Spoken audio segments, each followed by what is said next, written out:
Hello, I'm Isaac Hayes III, founder and CEO of Fanbase. Listen to what I'm about to tell you. The window to invest in Fanbase is closing. We've raised over $10.6 million of our $17 million goal.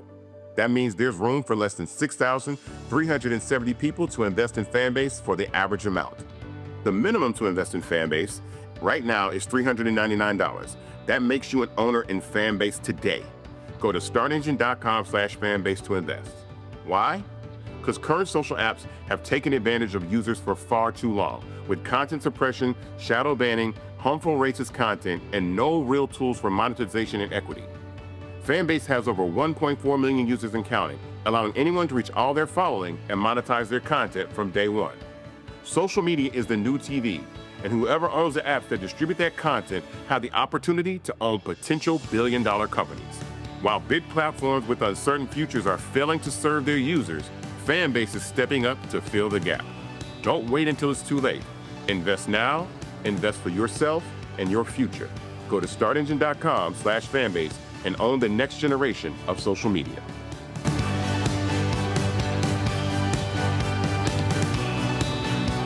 Black Star Network is here. Oh, no punch! I'm real revolutionary right now. Thank you for being the voice of Black America. All momentum we have now, we have to keep this going. The video looks phenomenal. See, there's a difference between Black Star Network and black-owned media and something like CNN. You can't be black-owned media and be scared. It's time to be smart. Bring your eyeballs home. You dig?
What's up, folks? Today is Wednesday, September 4th, 2025. Coming up on Roland Martin Unfiltered, streaming live on the Black Star Network. Yes, it is the 7th anniversary of Roland Martin Unfiltered, the 4th anniversary of Black Star Network. And so we're going to have several people who actually were on our first show 7 years ago, including Bishop William Barber, Linda Sarsour, and others. We got our all-star panel in studio. Lots to break down.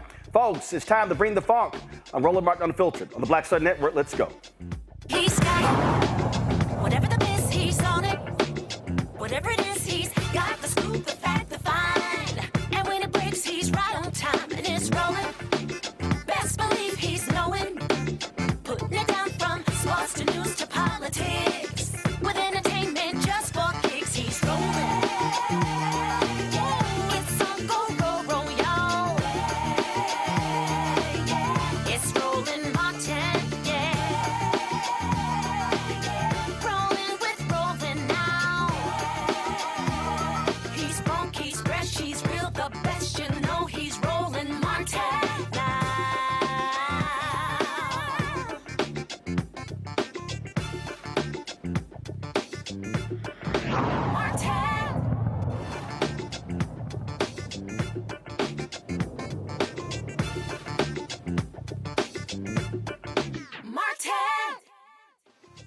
Coming up next on the inaugural edition of Roland Martin Unfiltered, drama on Capitol Hill as Senate Democrats and Republicans clash on the first day of Trump's Supreme Court nominee Brett Kavanaugh.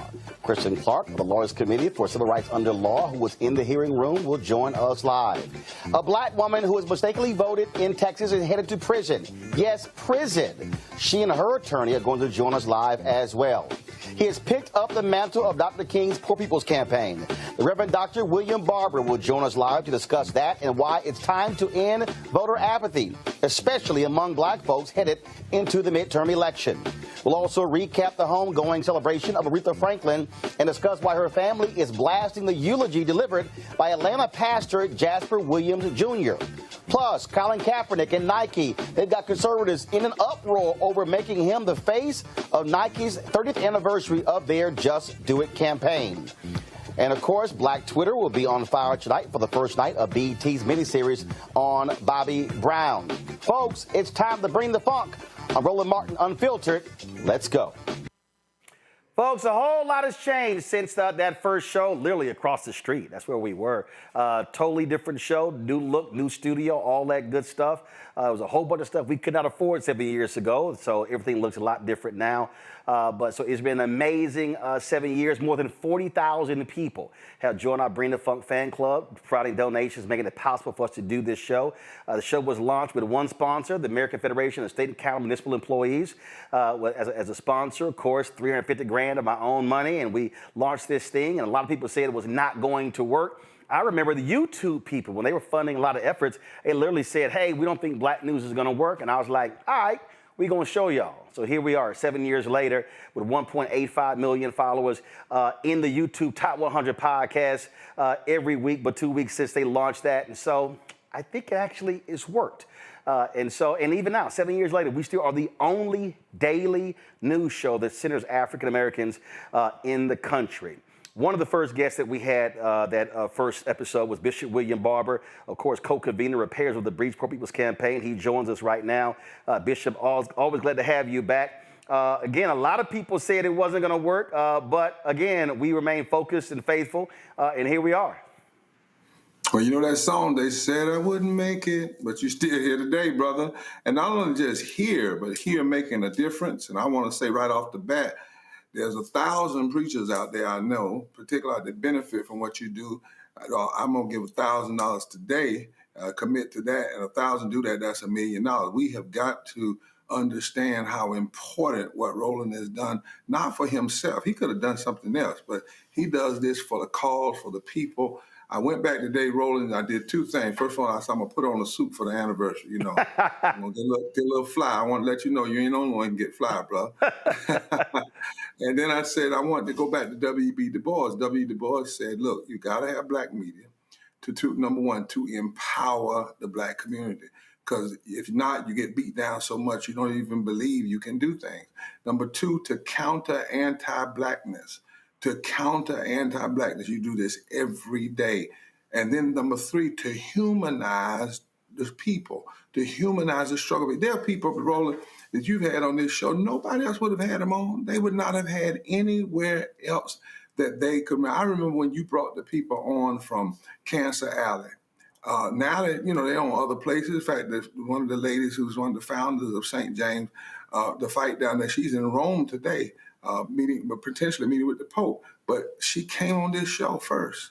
And then the last thing is to ensure a diverse perspective. It was black media, y'all, that first told us that COVID was airborne. That was the first people, it was black media. Mm-hmm. It was Roland and others telling us, wait a minute, there's something else going on here. While some people were saying, well, black people are just more susceptible to this particular, what would later be a pandemic, you were telling us that it's airborne. You were warning us. And I want to believe that there are people who are alive today who would not be, and there are people who died and their lives would have never been honored. I remember one day, Roland, you let me come on and talk about a sister who lost 25 members of her family in a 30-day time period in Mississippi because the Mississippi governor would not expand health care. I mean, nobody would have told that sister's story. And so, Doc, look, man, I'm so glad. I was thinking about 7 plus 4 is 11. 11 is a prime number. A prime number is a number you can't do nothing with but take it. You can't divide it. You can't divide it. You can't, but it's just a prime number. Yep. 11. The only way you get to it is 11 times 1. So, Doc, thank you for being a prime number. And prime brother. What also jumps out, and I talked about this, Dr. King's book, Where Do We Go From Here, Chaos or Community, and he said that there were 4 institutions primed to liberate Black America, and one of the 4, he said the Negro Press. And this is what he said. He said, too many Negro newspapers have veered away from their traditional role as protest organs agitating for social change and have turned to the sensational and the conservative in place of the substantive and the militant. And, I've had some people stop me and they said, I had brothers who worked in the White House or other places said, hey, man, I really think you need to add entertainment, you need to add sports to get more eyeballs. And I said, let me tell you what happens. If you go down that pathway, then that's what you're going to focus on, and news is going to get left behind. And I said, I got nothing against entertainment, nothing against sports. But if you look at the YouTube Top 100 podcasts, nearly every African-American other than this show is sports and entertainment. And I said, we got too much of that already. We got to have a place where that's all we focus on is news and information. That's right. And use the sports figures to do that. See, the difference is you'll bring somebody like Spike Lee on or somebody to talk about the issues. And that's genius, brother, because we also have to make people respect our artists and our sports figures as something other than people that can just run with a ball or dunk a ball or they're acting, that they actually have a perspective and a platform. The other piece of that, Roland, you're so right. People will tell us what we ought to do, but guess what? Sometimes those same folk, let them get in trouble, who they run to. Mm-hmm. Oh, trust me. I get those text messages and phone calls, and to that point, there's a reason why in our living room set, I got Mr. B, Harry Belafonte, who I had great respect for. He's one of the pieces. I've got James Baldwin, but also Ida B. Wells Barnett flanking him. And so it's not that I don't believe that artists are important, but they serve a vital role. And that's the thing that we have to understand.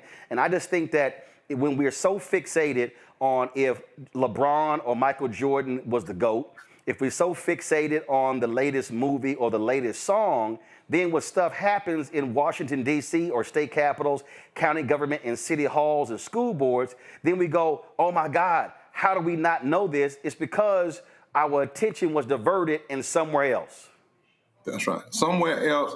And people use that to keep it somewhere else. They want, even with our athletes, they want to lock them down in contracts where they can't even speak what needs to be spoken. That's not our history. Our history is that if you look at what Jackie Robinson did, you remember when Kareem Abdul-Jabbar and James, and they got together and brought Muhammad Ali in. That's the true tradition of our work, is that we are in a fight and a struggle. And we've been in one for the soul of the democracy, the soul of civilization, and we don't have time to be one-dimensional. We really don't. We need all hands on deck. I was telling somebody just the other day, every athlete, every actor, every preacher, every person,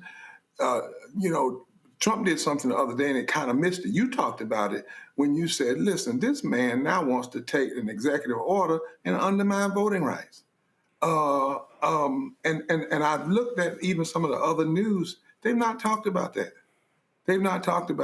I understand the sensationalism and the necessary around, for instance, the Epstein files. But one of the things you do, you can multitask. A lot of the other media, they can't multitask. They get stuck on one thing, one perspective, and that's all they do. You have shown us over these years that, in fact, you have to multitask, because when it comes to Black folk and poor people and low-wage folk and other people who are suffering in this country, in this world, they don't face just one problem at a time. Mm-hmm. They don't face one problem at a time. They face many problems, and a lot of them we don't have to continue to face if we can organize our power. Yep.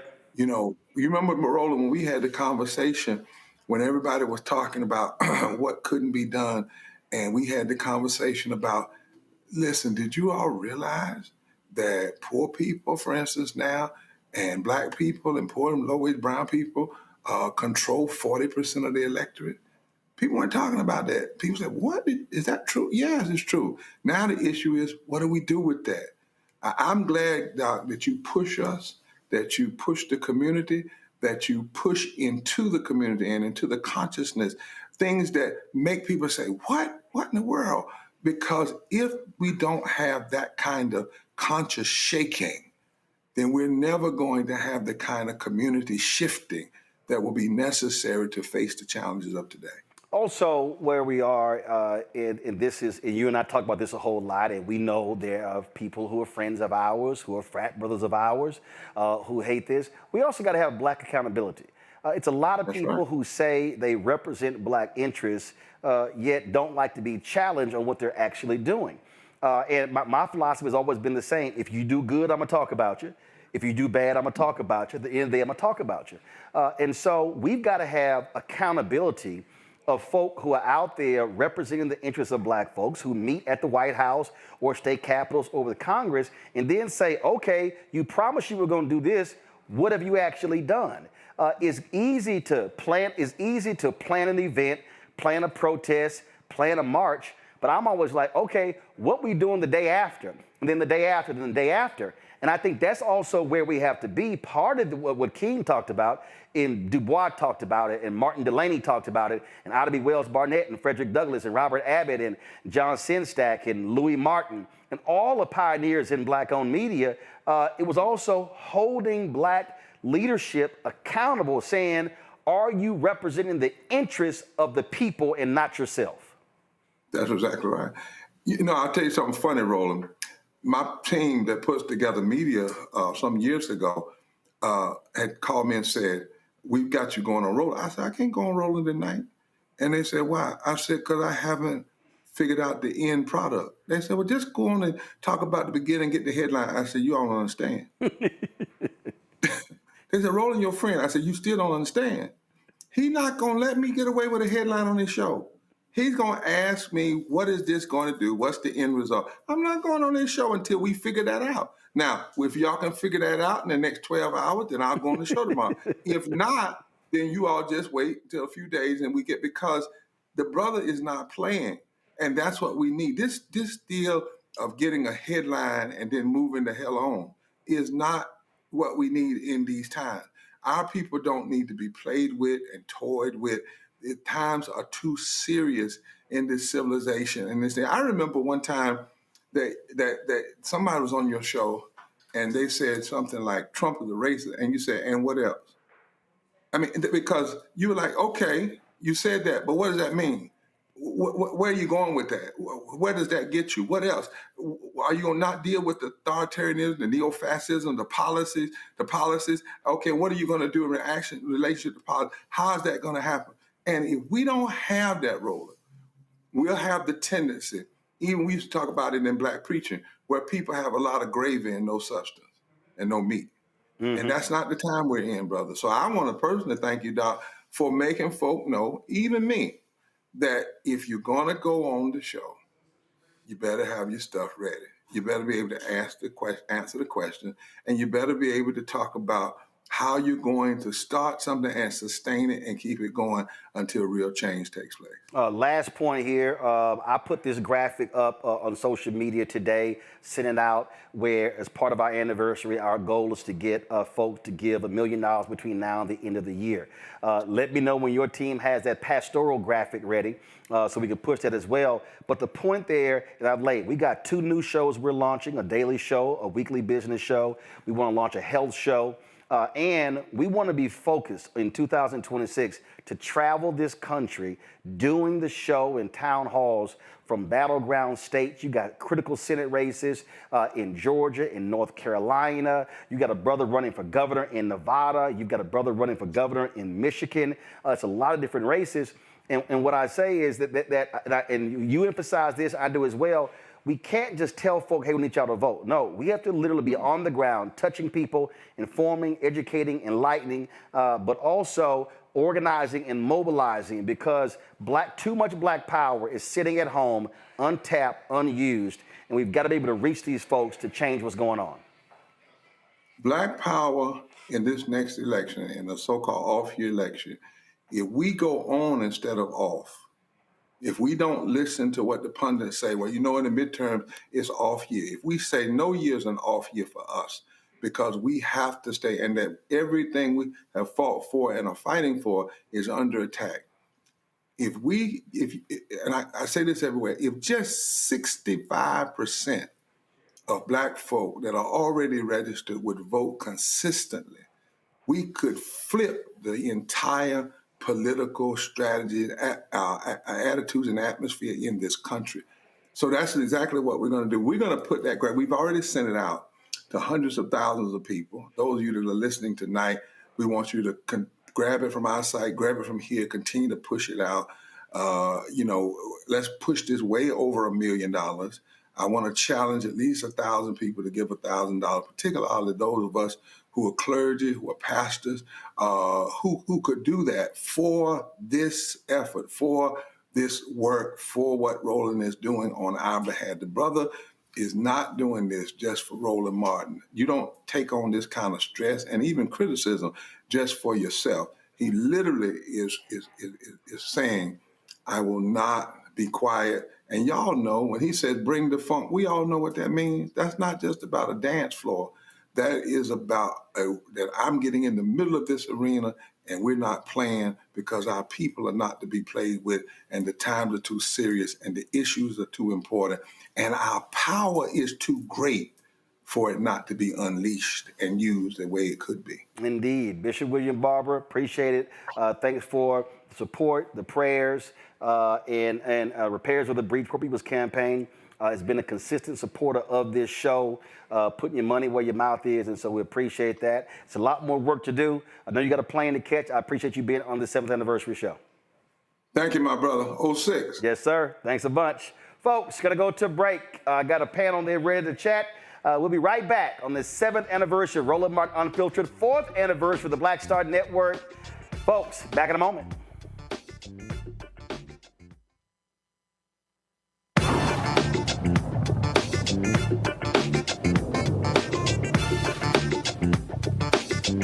Thank you so much, Roland Martin. I love you, and I am so absolutely committed to you because of your dedication to the Black community in this country. And I want you to know that you are doing the kind of work that we don't get in other places. And I appreciate it. I will support you. I'm available anytime that I can get on the program, because you deserve to have the response and respect of everybody because of the work that you do.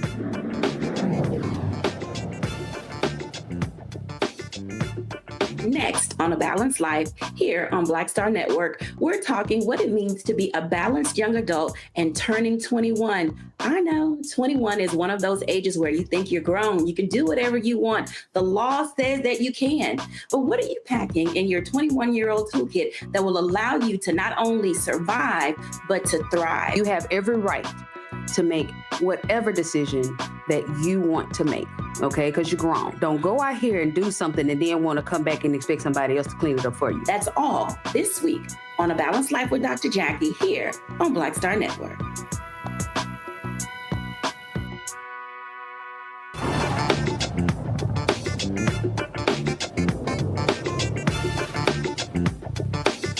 Thank you, dear brother, and I would hope that you would continue to get the message to the masses as you do.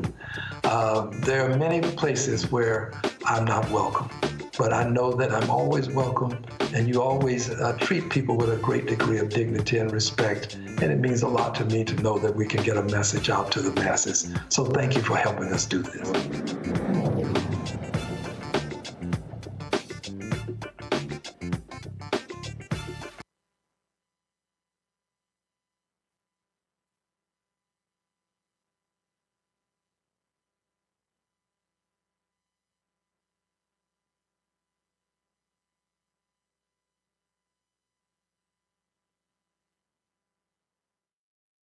anniversary.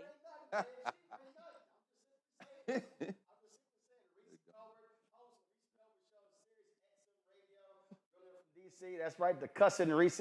Of course, Michael Brown, former member of the DNC Finance Committee, and don't bother that little youth group he's a member of. That's right, that's called the Fly-Away Signal. That's what that is. Of course, my alpha brother, Dr. Mustafa Santiago Ali, the only fraternity here.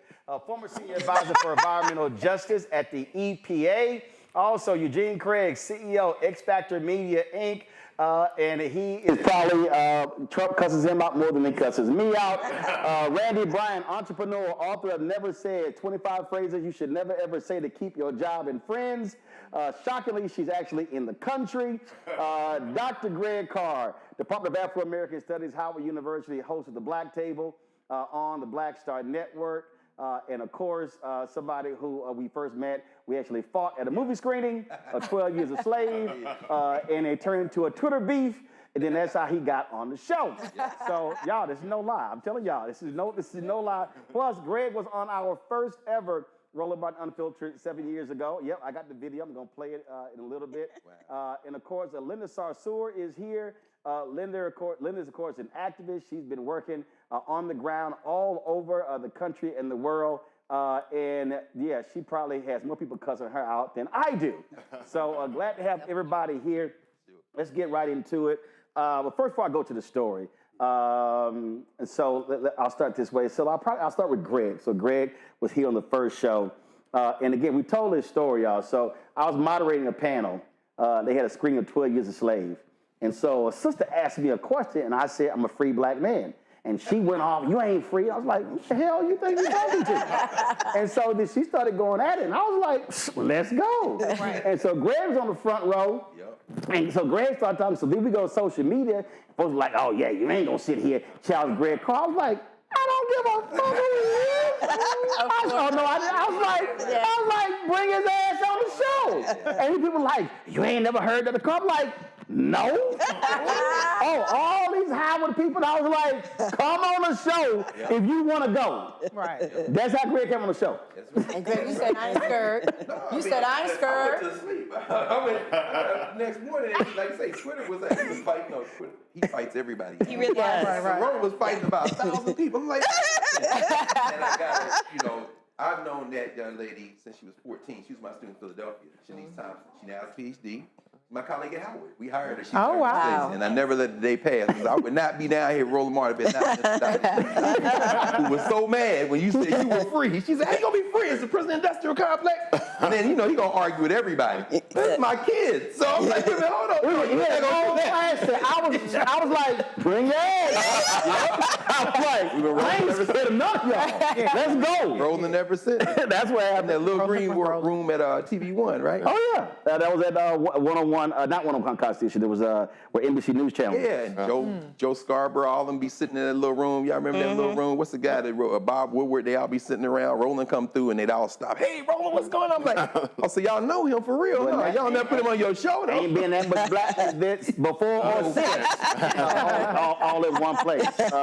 So let me go to Reese. Let me tell y'all. So when Reese first came on, Reese was trying to be a normal commentator, and I was like, not normal. So the first couple of times, I was like, listen, I ain't call your ass for you trying to be like everybody else. I was like, the person who I saw on Twitter, I need you to bring that energy here. Period. She's like, really? I'm like, yes, I don't need you trying to sound like the rest of you. She told Tip, I was like, Reese, we don't do that. We don't do that. She's like, oh, I can cuss. I was like, the show called Unfiltered. And so she has used the word MF at least 7,000 times. At least, yes. Because I've been on the show for 5 years. So 7,000 sounds about right. Yeah, right. And people were like, I can't believe you're putting that cussing woman on the show. And I was like, I own this shit. So what's your problem? And then, of course, got the Sirius XM radio show, all that good stuff. Indeed. Fuck you. Here I am, bitch. Wow. Where can we find you? I'd like to look you up. Whoever had an issue. People were bothered, and I was like, I don't really care what y'all think. But where can we find them? Where can we find them? Right. So they still out there running them out because the whole point, whether it was at TV One or here, the whole point was to create a platform for non-traditional voices who would never get called by the other networks. They wouldn't. They would. I mean, I was at CNN for 6 years. I knew it took me 4.5 years to get there. So I knew how they played the game, who they put on. Absolutely. And so the whole point is, how do you expand the universe? And I remember at TV One, there were people who they were like, oh man, I think it was 16. All these, man, they hiring all your people. I was like, yo, Jeff Zucker can hire everybody. I'm gonna go find a whole new crop. And then they go hire all of them. I'm gonna go find a whole new crop. So that was the whole point. Because I knew the game that they played and how they gatekeeped as to who they would put on the air to speak on various issues. But that was all 3 networks because that's all of them. All of them. I mean, there isn't a cable and broadcast. There isn't a black person probably doing commentary right now on cable news that didn't come through the Roland Martin ecosystem over the last decade. Whether it's Giano at Fox News, whether it's the folk over at MSNBC or the folk over at CNN, every last one of them came through either News One Now or Roland Martin Unfiltered. Yeah. Again, that is understanding in terms of how this whole thing worked. I'm glad to have Michael here because for the longest he couldn't get his damn computer to work. I mean, it was like, you know I ain't lying. See, I mean, all the Omega was coming out. The lighting, the internet, the laptop. I was like, Michael, just bring your ass in. We can't. What was the deal, Michael? What was going on? Well, after Hannity and O'Reilly fired me, you picked me up. And I appreciate that. Thank you. That was very kind of you. So we had some technology issues. I don't know what to say. I know your staff, my frat brother in the back, everybody's so angry with me. So my apologies. Congratulations on 7 years to you and your team. Congratulations, folks. Appreciate it. Mustafa, of course, Mr. the Green Man, always talking about the environmental stuff. And again, a perfect example. Again, so many other shows, we're not talking about black people in the environment. That's true. Yep. I mean, you gave an opportunity to put a spotlight on what was happening across the country. And not only did you do it here in the studio, but you also came out to the community to make sure that they knew that they were valued and heard so that people could actually see what's going on. And that's the difference, because all those other shows never showed up in community. So how do you really know what's going on? Right. How can you tell the story properly and make sure that it's authentic if you're not showing up? But you also expand it. Because it wasn't just about the environment and climate. It was also about how does it impact housing? How does it talk about jobs? How do we do all these other types of things? Because our communities are holistic. So we've got to be able to address it that way. And you gave the platform for that, not only for myself, but for others also, because that's incredibly important in making sure that other voices who are out there doing the work also get to shine. Got to. Randy, how'd you get here? So this is what's crazy about it. You don't even remember. You were doing a show like on DEI or something. I can't remember. And I was doing shows like with the normal, like you said, the normal stations. I was on there talking appropriately. I did a show for DEI. You completely forgot about me. Then I said, I'm so sick of talking about DEI in this appropriate way because I was getting pissed off because they weren't doing anything. And so I went off one day on a video. And you DM'd me and you said, I want you on the show. And I'm like, oh my gosh, good to see you again. You're like, I don't know who you are. But I remembered being on the show. And I kept telling people, I want to be on Roland Martin's show because I want to be able to talk about it in a real way instead of doing this bullshit that I was doing on all these other networks, that I was the person they would call. Because I wanted to make change, but I was also wanted to keep talking, right? So you have to talk a certain way, and I was playing the game. The way Reese was trying to talk when she came on this show. Right. We ain't doing that, Reese. Right, that's what I was doing. And then you It was twice. Okay, twice. The second time I was like, don't do it. Yeah, but you do automatically do it. Yeah, and then Carol, I got a note from your producer, Carol, her wonderful self, and she's like, come on. And you haven't gotten rid of me since. All right, so let me tell y'all, Linda, so this 20th anniversary Million Man March, all right? So, were all 3 of y'all stage hosts that day? All right, so it was you, Tamika. Yeah, Tamika was the co-chair. Tamika, Carmen, and yourself. So I'm interviewing 3 of them afterwards. So I was like, all right, listen, now this is over. I said, so here's about to happen. I said, I'm about to put all 3 of y'all on Tom Joyner Morning Show, on TV. I said, let me be real clear. When I call your ass, you better answer the phone. I said, if I call you at 7:05 and I got to go live in 10 minutes, I need you to be ready. I said, because I said, your voice has got to be out there in terms of leadership. I said, be ready when I call. They were like, okay. That conversation happened.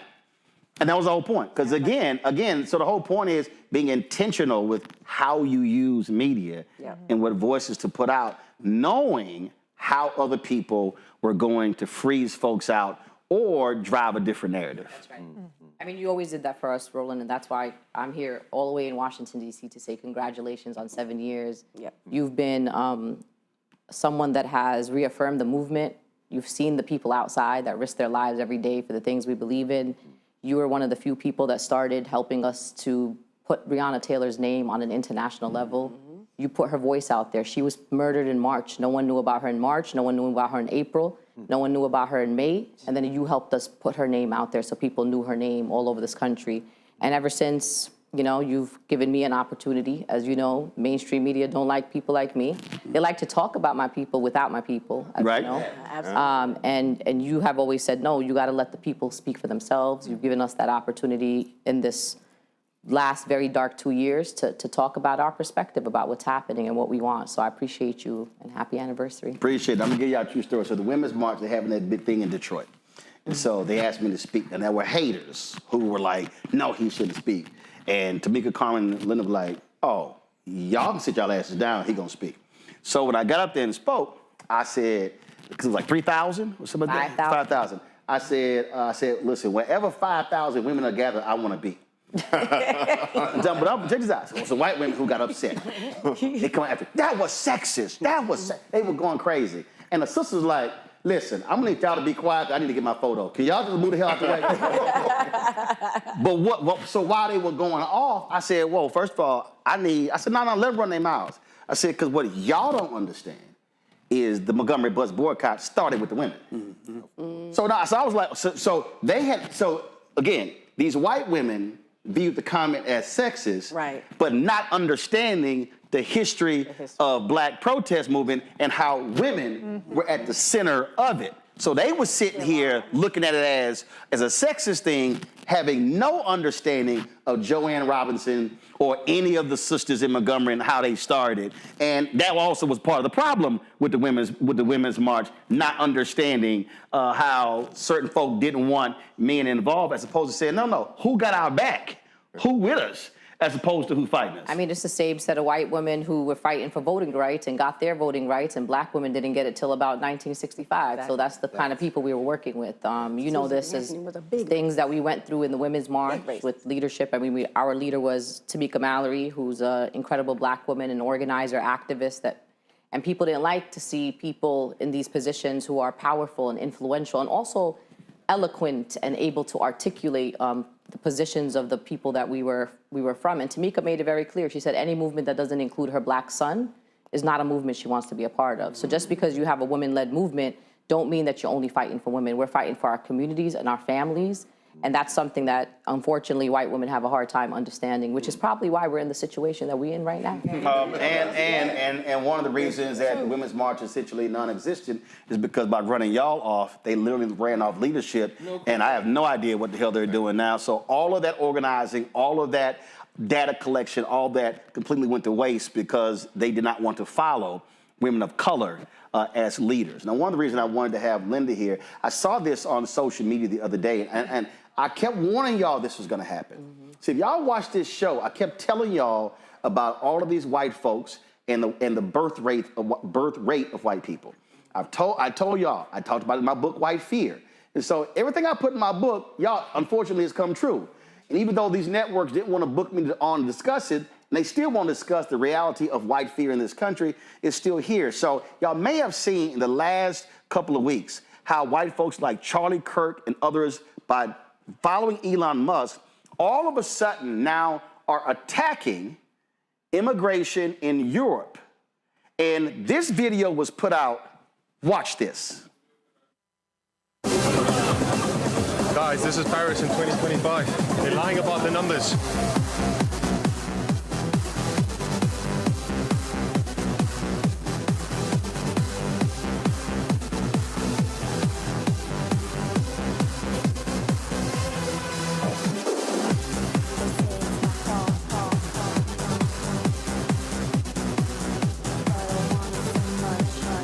are the new France.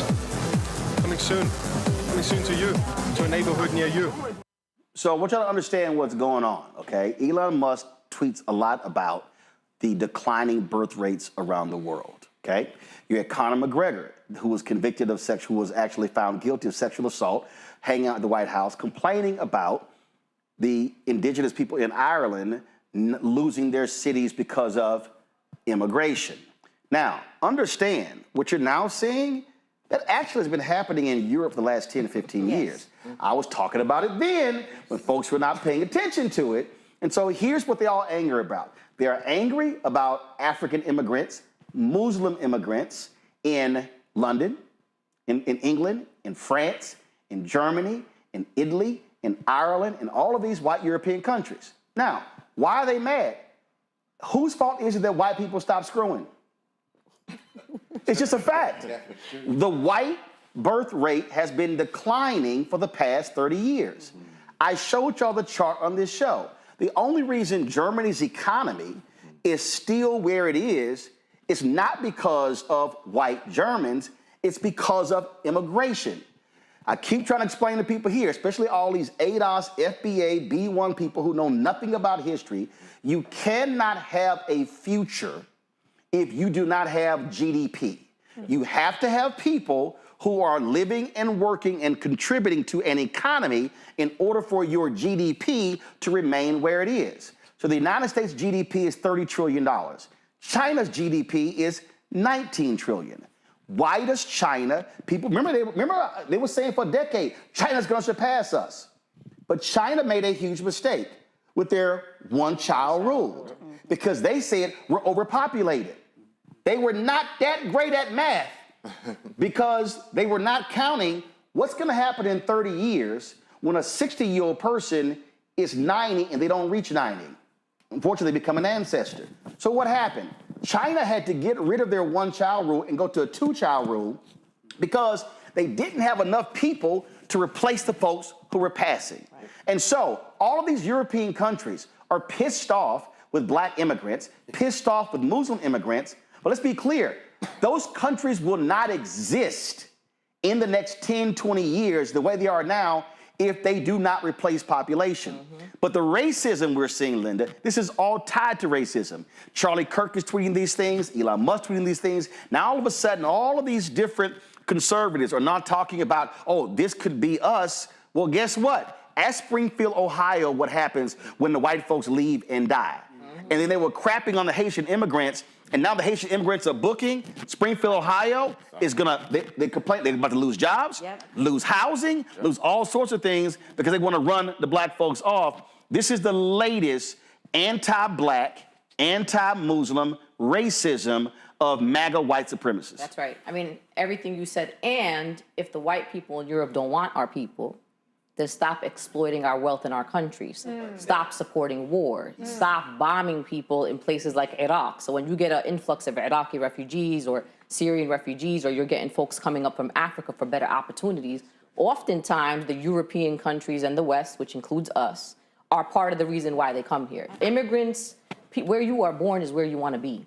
I promise you, if you ask any immigrant if they could live in dignity in the places that they are from, you want to be with your culture, with your language, with your food, with the land that your ancestors, you know. What's called home. Yeah, that's your home. Yeah. Like, my Palestinian parents would love to live in Palestine. Free Palestine, and we promise you our one-way ticket over there. So that's part of it. It's what you said. And also, they have no self-awareness of why there's an influx of refugees coming to it. They had Afghan refugees. You had a 21-year war in Afghanistan. Apparently, one you fought with trillions of American taxpayer dollars to fight the terrorists, which were the Taliban. And then you all withdrew, and guess who the people that are in charge in Afghanistan? The same people you told us you was fighting for 21 years. So there's no self-awareness. Even Central American immigrants, the exploitation we've done in Central American countries, what we've done in Mexico, in Ecuador, in Guatemala, there's no self-awareness. Trust me, a Guatemalan wants to be in Guatemala if they could raise their children in safety and in security. But even, you know from the days of the drug war here, the war on drugs, there's many documentaries. It's not just me. Our own government was involved, you know what I'm saying, in the drug war. And so these cartels that have come up, and anyway, I just watch these people and I'm like, I don't even know what they're talking about. Nola, the reason I'm laughing, because you got all of these immigrants who are coming into France who speak French. I wonder why. Yeah, exactly. Maybe it's called colonization. So if you're mad that they're coming to France, maybe you should have been pissed the French were in their countries. Yeah, absolutely. You know, it's interesting listening to this conversation about how everyone came to be here. And, you know, you don't know this. This is the first time I'm going to tell you this. But, you know, I came from doing all the shows, MSNBC and BBC and Al Jazeera. I was one of the few Black faces talking about foreign policy and national security. Right. And Reese is how I got to be on this show. And when I started doing more Black shows, a lot of people in my world were kind of like side-eyeing me. But what happened was, when I would come back with data from reading the comments, talking to people on Reese's show, being able to talk about what people are responding to in real time, then all of a sudden I became valuable in a very different way. I got invited into the National Security Council messaging space, you know, with all the top, you know, I call this like the gang of 33 or 34, where, you know, you have the Michael McFaul's, ex-CIA directors, and I'm in this space. I am the only Black person in that space. And every single time I had something to say, they didn't necessarily execute, but they listened because I was the only one doing Black media. I wasn't valuable on doing MSNBC and all those shows because pretty much I was saying the same things that other political scientists were saying. You know, I wasn't really saying anything different. I might have had a little bit more personality and my outfit was fly, you know, but you know what I'm saying, that red lip. But essentially, I wasn't really saying anything very different. But it is when I started doing Roland Martin, doing Reese's show, and doing other Black media is when my value increased in a very different way behind the scenes. Because what they were getting wrong in the Beltway, I'm saying that's not working with Black people in Texas. That's not working with Black people in Louisiana. It's just not working. And so that was something that meant a great deal to me in my world. And even still to this day, you know, I walk into these spaces and I still have a different level of cachet because I do Black media. That's right. I have a different perspective. I have different data. I talk to different people. And it's so interesting how I have this concept where, you know, as a Black woman to be visible and invisible at the same time, how you can have a seat at the proverbial table, but are people really listening, right? So I can walk into these spaces and I have a certain level of swag and cachet that I carry, but at the same time, are you really listening to what I'm saying? Because when I think about a lot of the things that happened towards the end of the administration with a lot of foreign policy things, I know quite clearly what I was saying that was not working, but no one was listening, right? And I cannot tell you how many times since then, and I'm not gonna name names, people have come up to me and said, Nola, I wish we would have listened. That's right. I am not kidding. And it's humbling, it's infuriating. And the one thing that I want to say is once we are out of this mire, once we're out of this mess, I see that finger. I hope. You need to close. I hope that we aren't just decorative at the table, that people actually listen and execute because our lived experiences and perspectives are different and valuable. Eugene, what's happening is, and again, people have to pay attention. What we are seeing is all by design. When it comes to MAGA, when it comes to the Heritage Foundation, this is about whiteness. That's what this is about. So at Peter Thiel's conference, NatCon, okay, Missouri U.S. Senator Eric Schmidt, this is somebody who can't even trace his folk to the Mayflower. But this is, we played this yesterday, this is literally what he said in a 25-minute speech at that conference, and how all of these white conservatives clapped when he said this. The Continental Army soldiers dying of frostbite at Valley Forge, the Pilgrims struggling to survive in the hard winter soil of Plymouth, the pioneers striking out from Missouri for the wild and dangerous frontier, the outnumbered Kentucky settlers repelling wave after wave of Indian war band attacks from beyond the stockade walls. All of them will be astonished to hear that they were only fighting for a proposition. They believed they were fighting for a nation, a homeland for themselves and their descendants. They fought, they bled, they struggled, they died for us. They built this country for us. America, in all its glory, is their gift to us, handed down across the generations. It belongs to us. It's our birthright. It's our heritage, our destiny. If America is everything and everyone, then it is nothing and no one at all.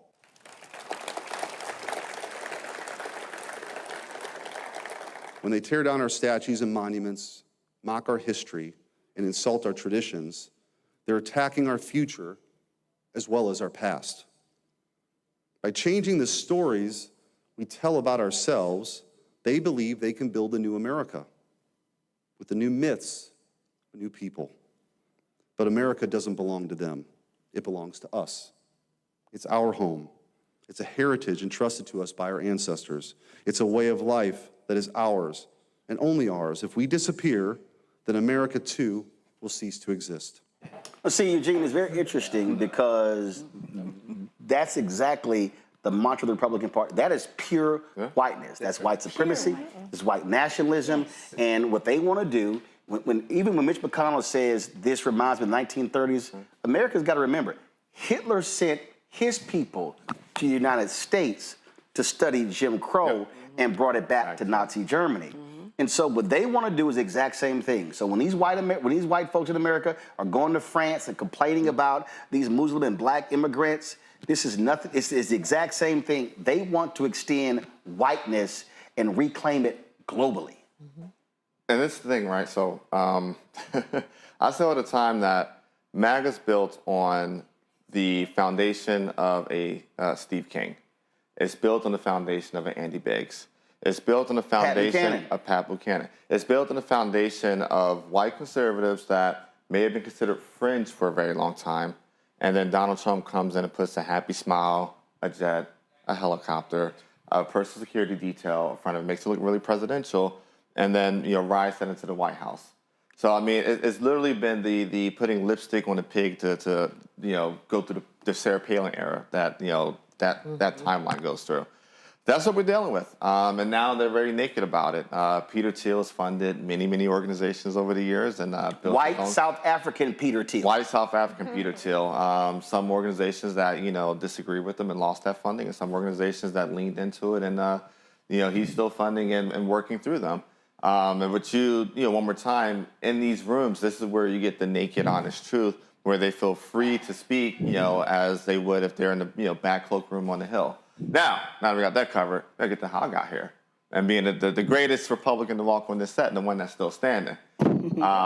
Andrew Lee got me here, told Roland and Jackie, hey, book my guy. We had the black and blue segment, and from there, Roland had me every Monday morning. Which then, I guess, led to that infamous Umar clip that still goes viral every 2 months. So, go ahead. Michael, here's what's interesting. I'm sitting here looking at Chuck Schumer's feed. I don't see nothing about Eric Schmidt. And see, this to me is a huge problem for Democrats. Yeah. Leadership right now is like, no, we should be focusing on food prices and gas prices and whatever. So this other stuff is a distraction. They even think the Epstein stuff is a distraction. But what's crazy is if you are the Senate minority leader and you can't call out that racist speech, you should not be in leadership. That part. But what would he call out? What would Schumer call out? Well, clearly you're right. But the one thing we being Democrats, haven't understood yet is our messaging. Clearly, that has not worked. The democracy message doesn't connect. It sounds great, obviously, but it doesn't connect. And it's hard for white leaders in my party to call white supremacy what it is. If you have poor white people in America, that have no problem losing their farms as long as the white supremacy agenda is first priority, it's hard to make any argument about anything else. So once they had somebody like the guy who's at 1600 Pennsylvania now saying it's okay to give speeches like that in public and giving people the ability to commit racism right in your face. And if your party leaders don't really do anything about it, it's hard to message that. And white supremacy is, you know, the reason I got to your show, thank goodness, I mean, besides me whipping you up on the golf course, besides that. I know you high right now. Besides that. I know you high right now. Besides that part. I know you high. You can't outstep me or outgolf me. Now go on right ahead. I don't know why you at. Just don't. I have a bad Achilles, so I can't. Oh, okay, all right.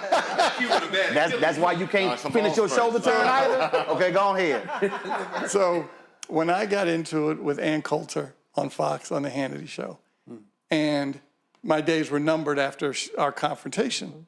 And sounds like me and Mika on Morning Joe. But go ahead. Okay, well, yeah, you did have that, didn't you? But when you're on those kind of platforms, yes, you have to conduct yourself differently than being unfiltered relative to your language. But that doesn't mean you have to take a step back from your position and your argument. Right. And a lot of folks get on there and they're so happy to be there. Yep. For example, they throw these contracts at you.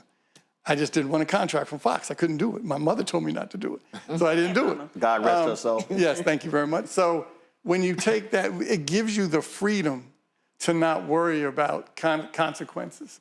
And so when Ann took her microphone off and got mad at Sean for not basically defending her, I wasn't attacking her. I was attacking her position. That's right.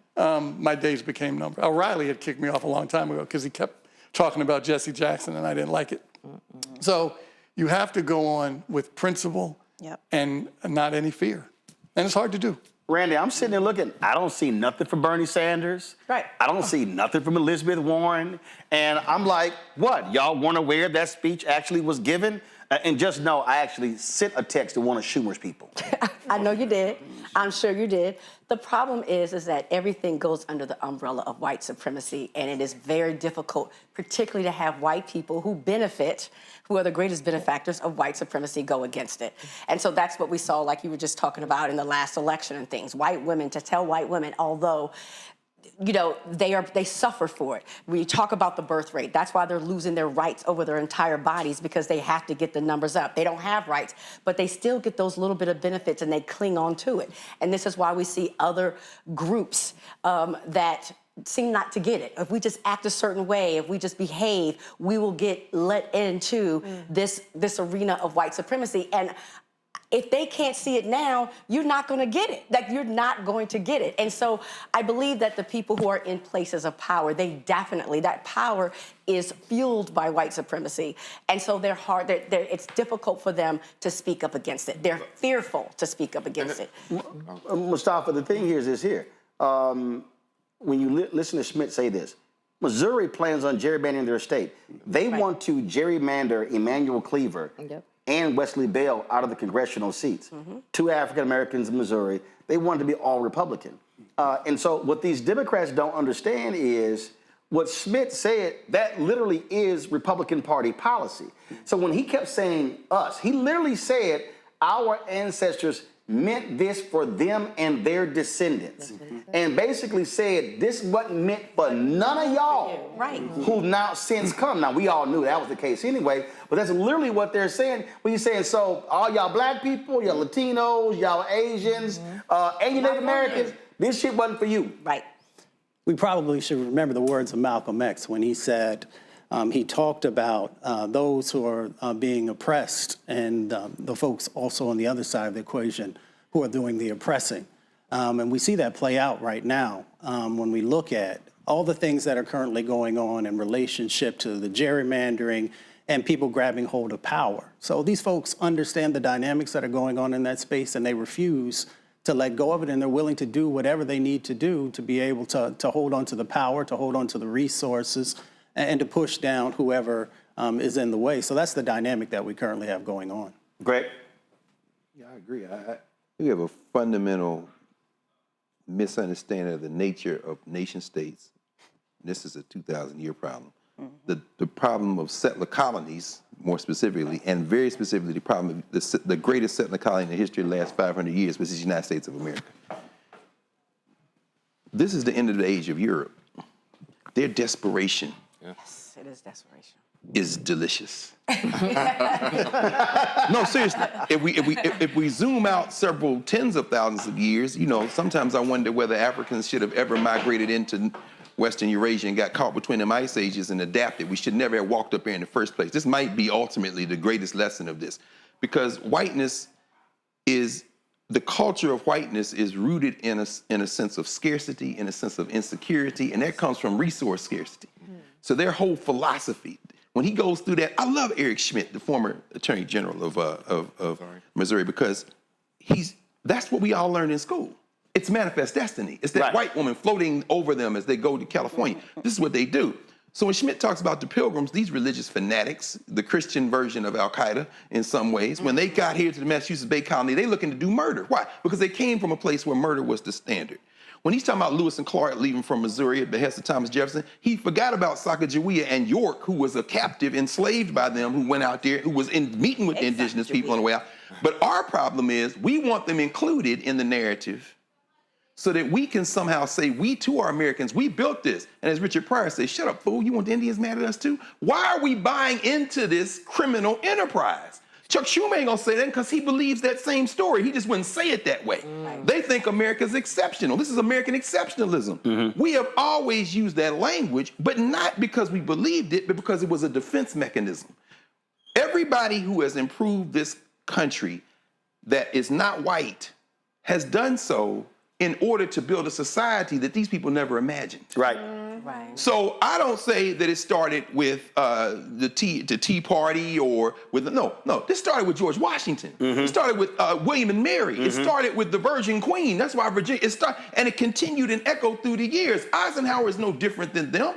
Grover Cleveland was no different than them. Rutherford B. Hayes was no different than them. Andrew Johnson was no different than them. And everybody before Lincoln, they said, well, Trump is the worst president ever. The first half dozen of them were human traffickers. How in the hell are you going to say, no, they're all worse? I said all that to say this.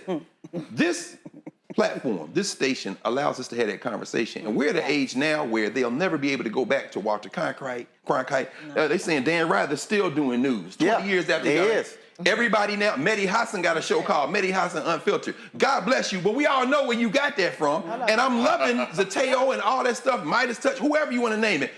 Every time I see you, sis, it's not on the stuff that was legacy media, but everybody's watching those other platforms now. They can't put their world back together. Now they're trying to compete who's going to be the most radical sounding. Don't even worry about that. Come over here. Because we're not doing this to build America. We're doing this to build a new society.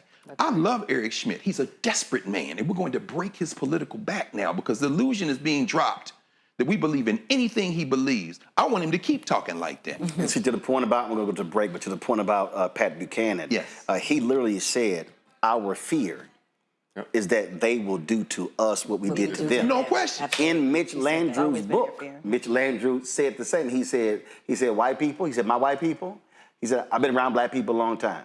Trust me, they have more empathy than we do. They won't do to us what we did to them. But again, but that literally is what's driving their fear. Absolutely. And that's why they cannot handle 2043. Absolutely. They cannot handle Black power and Latino power, and then Latinos are going to have to come to their realization that you have to deal with your whiteness because you got white Latinos who are more white than they are brown, and not realizing that they also don't like y'all. I'm like, don't get that confused. They'll use you for numerical reasons, but do understand they don't like y'all either. They don't want none of us who ain't pure Aryan in this country and in power. And it's right there. That is a sitting United States senator at a right-wing conference funded by an apartheid and a son of apartheid, Peter Thiel, who funded J.D. Vance, the current vice president, and that's his conference. So you cannot decouple Thiel and the Edmund Burke Foundation and NetCon from Schmidt, because that is literally where they all stand. I'm going to go to break. We come back. We're going to talk to Congressman Glenn Ivey on today's show. Also, Crystal Mason was on our first show 7 years ago. Do y'all realize that sister is still fighting to be free of the racists in Tarrant County, Texas, who still want to imprison her for a vote that was never even counted. She'll join us as well, folks. You're watching Roland Martin Unfiltered on the Black Star Network. Support the work that we do. Join our Bring the Funk fan club. Again, this is our anniversary. Our goal is simple, to get our folks to contribute at least $1 million between now and the end of the year. There are multiple ways to do so. Of course, you can do so via Cash App. Use the Stripe QR code. The QR code is right there on the screen. PayPal is R Martin Unfiltered. Venmo RM Unfiltered. Zelle Roland at RolandSMartin.com. Roland at RolandMartinUnfiltered.com. Checks and money order to make it payable to Roland Martin Unfiltered. P.O. Box 57196, Washington, D.C. 20037 7-0196. Back in a moment.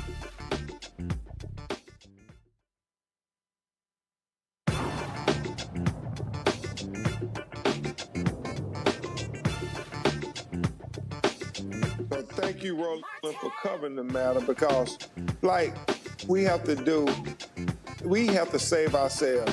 We know the federal government isn't going to save us, and we know the Civil Rights Department, the Department of Justice has been obliterated. And so there's nothing to turn to but us. And so I thank all the activists, I thank the community leaders, the clergy, and I thank you, Roland, and media, black-owned media, who won't let them sweep it under the rug.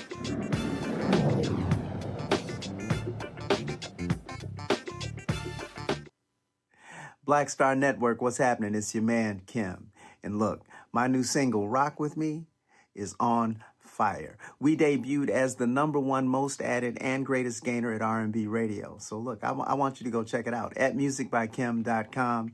Listen to it, download it, tell me what you think about it. Also, make sure you sign up to be a part of my community so we can stay connected. At Music by Kim on all social media platforms. Thank you for rocking with me. And keep love on the one. 'Cause I want you to rock with me. We live in a strange world till the darkness falls forever. Baby, let's be the dawn. When it feels like it's taking me over, you're making me stronger, my sweet love.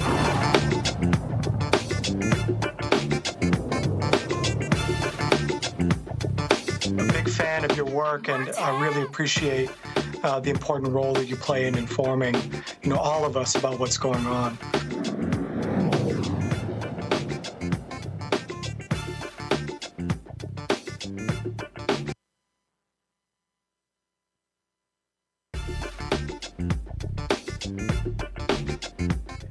Folks, Donald Trump continues to threaten blue cities, sending the National Guard, even though we know he has no legal authority to do so. Glenn Ivey is a congressman from Maryland. He joins us right now. Glenn, glad to have you here.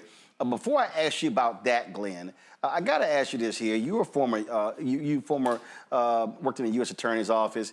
What do you make of these idiots in D.C. trying to prosecute everybody? And the federal Washington D.C. grand jury they've rejected several of these bogus attempts to hit folks with felonies.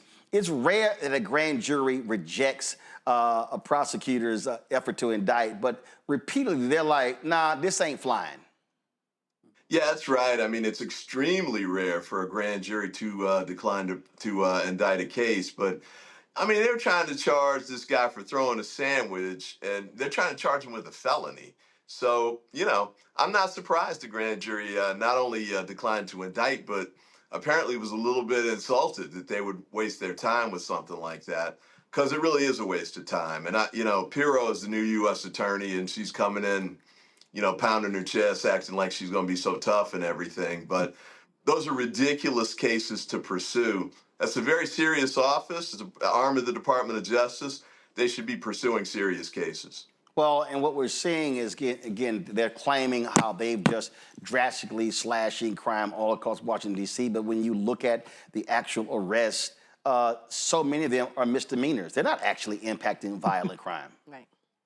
Yeah, I think a lot of that is kind of, fake counting, fake numbers, essentially. But, at the end of the day, though, even if hypothetically there was some sort of effect where they were reducing violent crime, it's just a short-term solution. And we know violent crime is a long-term problem. So why don't we do things that we know will work in the long term? When I was a prosecutor in the U.S. Attorney's Office, I was there in the early 90s. Homicides were at 450 to 500 per year. Now they're a fraction of that. And part of the reason they came down is because D.C. has had sustained efforts, not just in enforcement. You want more cops and all of that and have them, patrolling in the right ways. But they had intervention and prevention programs. They're aimed at reaching kids who are in trouble, reaching kids who are at risk, maybe even reaching folks who are already in jail with reentry efforts. When they come out, and 99.9% do, why don't we try and take steps to make sure that they have the skills to reintegrate into the community? And at the front end of it, let's not wait till somebody gets shot and there's a body on the ground. Let's try and see if we can reach these kids, and usually they're very young people, late teens, early 20s. Let's see if we can reach them before they get to that stage, get the gun out of their hand, and find other ways to resolve whatever the disagreements are. And then, of course, the longer term piece, if you get kids who are getting the education and they see a path forward with respect to jobs and other traditional paths, they'll take that. Not a lot of kids grow up saying, I want to go to jail, I want to be a criminal and all that stuff. There's something that they turn to for a variety of reasons. Let's attack those reasons on the long term.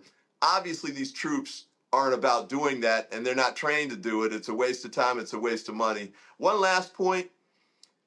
The Republicans in Congress are withholding $1.1 billion of D.C.'s money from D.C. Now, if they give the $1.1 billion or, free it up so D.C. can use it, the mayor's already said she wants to use it for cops and teachers. So free up the money, let them decide how to use it in the way they want to. Take these guys off the street. If you want to spend $1 million a day, in the District of Columbia, go ahead and do that, but do it on stuff that's going to make a difference in the long term. Last question here, and that is, we talk about moving forward. I mean, the reality is, look, Republicans control the purse strings. They control the House. They control the Senate. And now that Congress is back. What I'm hearing from people all across the country, folks say they want a far more aggressive fight from the Democratic Party. If you look at the polling data, people do not have, even Democrats and progressives have much faith in Democratic leadership.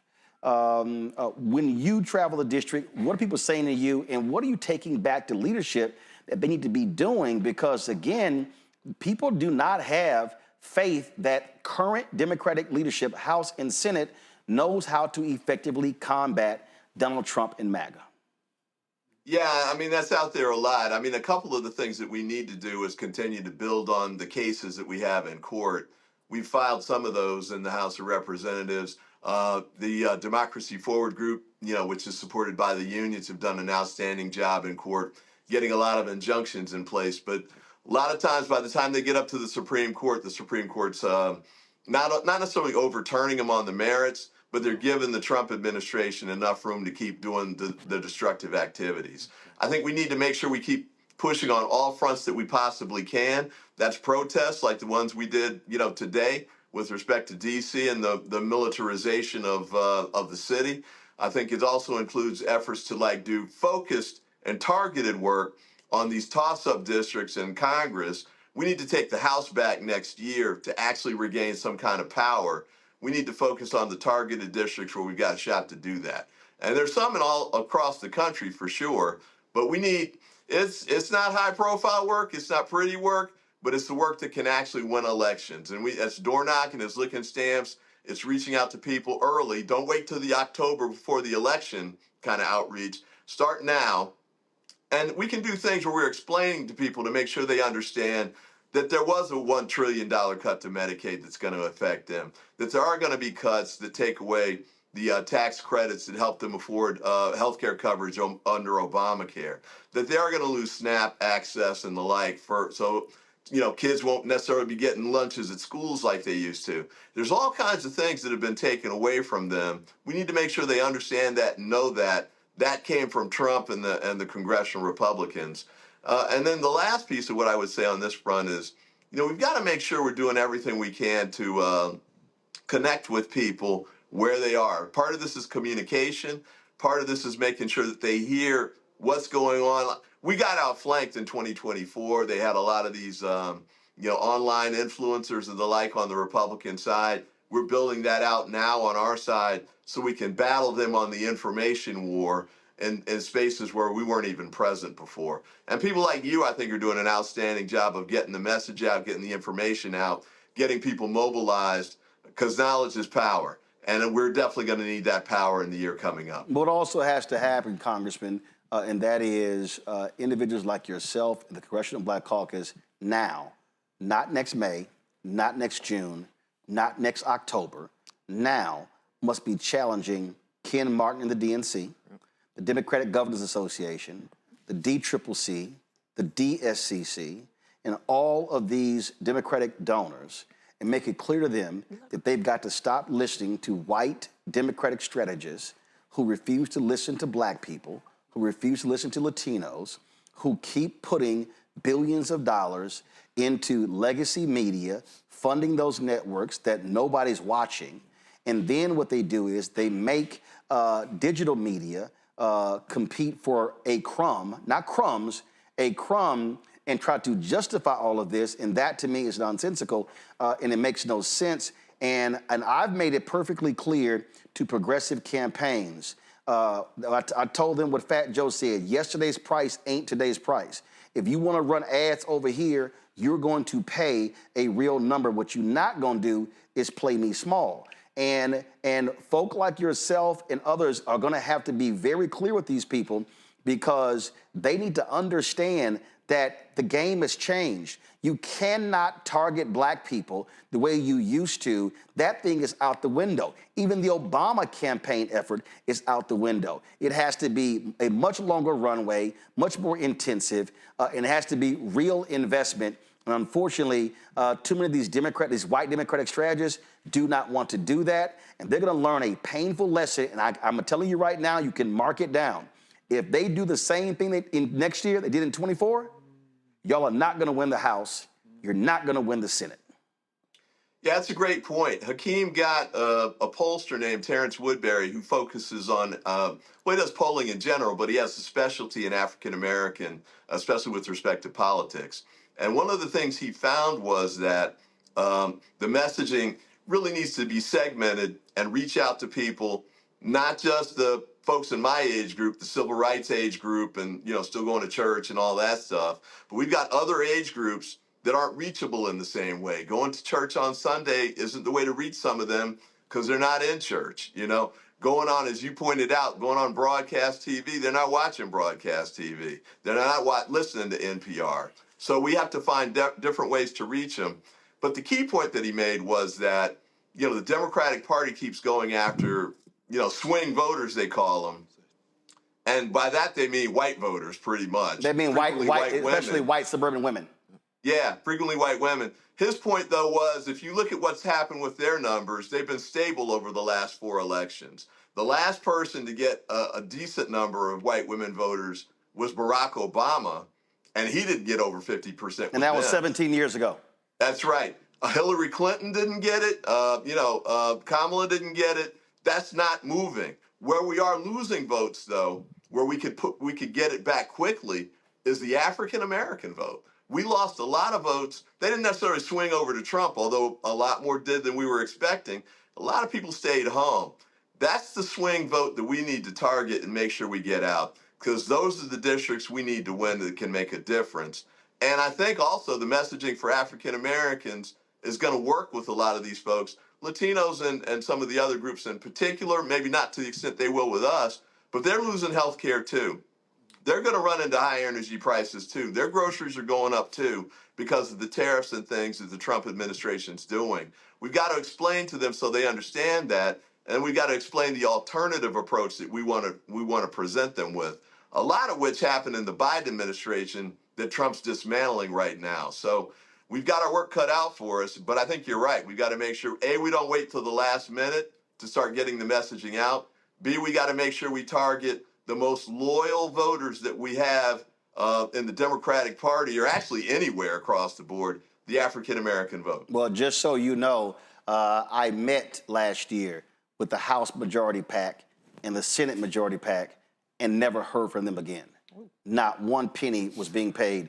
So you might want to tell Leader Jeffries and Leader Schumer that.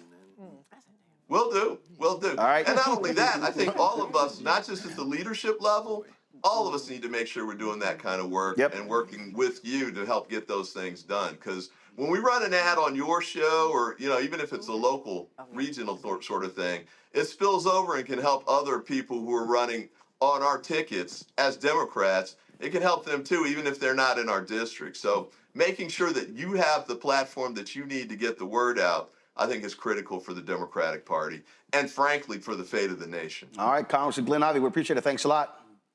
Thank you. Keep up the great work. Thanks a lot. Rebecca Carruthers, President, CEO of Fair Election Center, joins us right now from D.C. And Rebecca, it's real simple. If you don't invest, if you don't spend it where what I call low-hanging fruit or your likely voters, they're going to keep losing. And I tell people, listen, I have never self-identified as a Republican or a Democrat, as a liberal or progressive or conservative. I'm black. And I just look at black interests. And the reality is, if I'm speaking to black interests, they ain't gonna happen going through the Republican Party. But Democrats had better realize they're gonna keep getting their asses handed to them if they ignore or treat black people the same way they historically have done. Well, first, Roland, thank you so much for having me on your platform. You are the only person in media who has consistently welcomed me back on your platform over and over. So I want to say thank you and happy anniversary. What's really interesting with what the congressman just said and then what you're saying is that, okay, so we're talking to strategists. We're talking to Terrence Woodbury. He's doing the polling. He's saying, hey, you need to talk and segment out black folks. That's great, but what are you going to talk about? We have hit the 200-day mark of the Trump administration. Trump told us last year through Project 2025 what he was going to do in the first hour, first 24 hours, the first 50 days, the first 100 days, the first 200 days, and now they're telling us what they're doing in the next 200 days. So why haven't we heard from the opposition party, allegedly, they're supposed to be the opposition party, why haven't we heard, hey, give us the House back and we'll tell you what we're going to do to stop what's happening in this current administration? And by the way, give us some of the governorships that are up next year, and we'll tell you what we'll do state by state. Like, I am seeing today that California, Oregon, and Washington State is saying they're going to fight back against RFK Jr. and actually have a pact to make sure that there's actually vaccines in America, because, by the way, they're safe. And by the way, black folks, a lot of black people actually invented some of these vaccines that we're using today that's saving millions of lives. So my point is, what is the affirmative message that we're going to hear from the opposition party? Why aren't they outlining it now? Give us a reason to vote. And then give us a reason to vote for you. And so you could say, oh, we need to segment people out and talk to them, but talk to them about what? Start that messaging today. I'm not just talking about surface level messaging of Trump is bad, but give me policy. The thing is this, right? Republicans did that. Like, Democrats are playing catch up, but this is exactly what Republicans did going back to 2015, 2016. I was sitting down with vendors like L2, Cambridge Analytica, that were going out and buying every data point possible on Americans and taking those data points and literally formulating thousands, not tens, not hundreds, literally thousands of variations of different ads to say, okay, look, we know these 20 people on this block and this precinct care about this little minute issue. And we're going to make sure every time they open up Facebook, they see an ad with this candidate and that issue. The Trump PAC in January, February, and March were running ads on black radio stations in Michigan, Ohio, Georgia, that included transgender messaging. Yes. And I remember sending a text message to the deputy campaign manager for the Harris campaign, who's black. And they literally said, oh, we've looked at it, and then even later, we don't believe this is going to move the needle. And I said, y'all are idiots. So what happened was they were testing the messaging on black radio in the first quarter, And that's why those commercials, and that's why Charlemagne and DJ Envy, that was included in the commercial.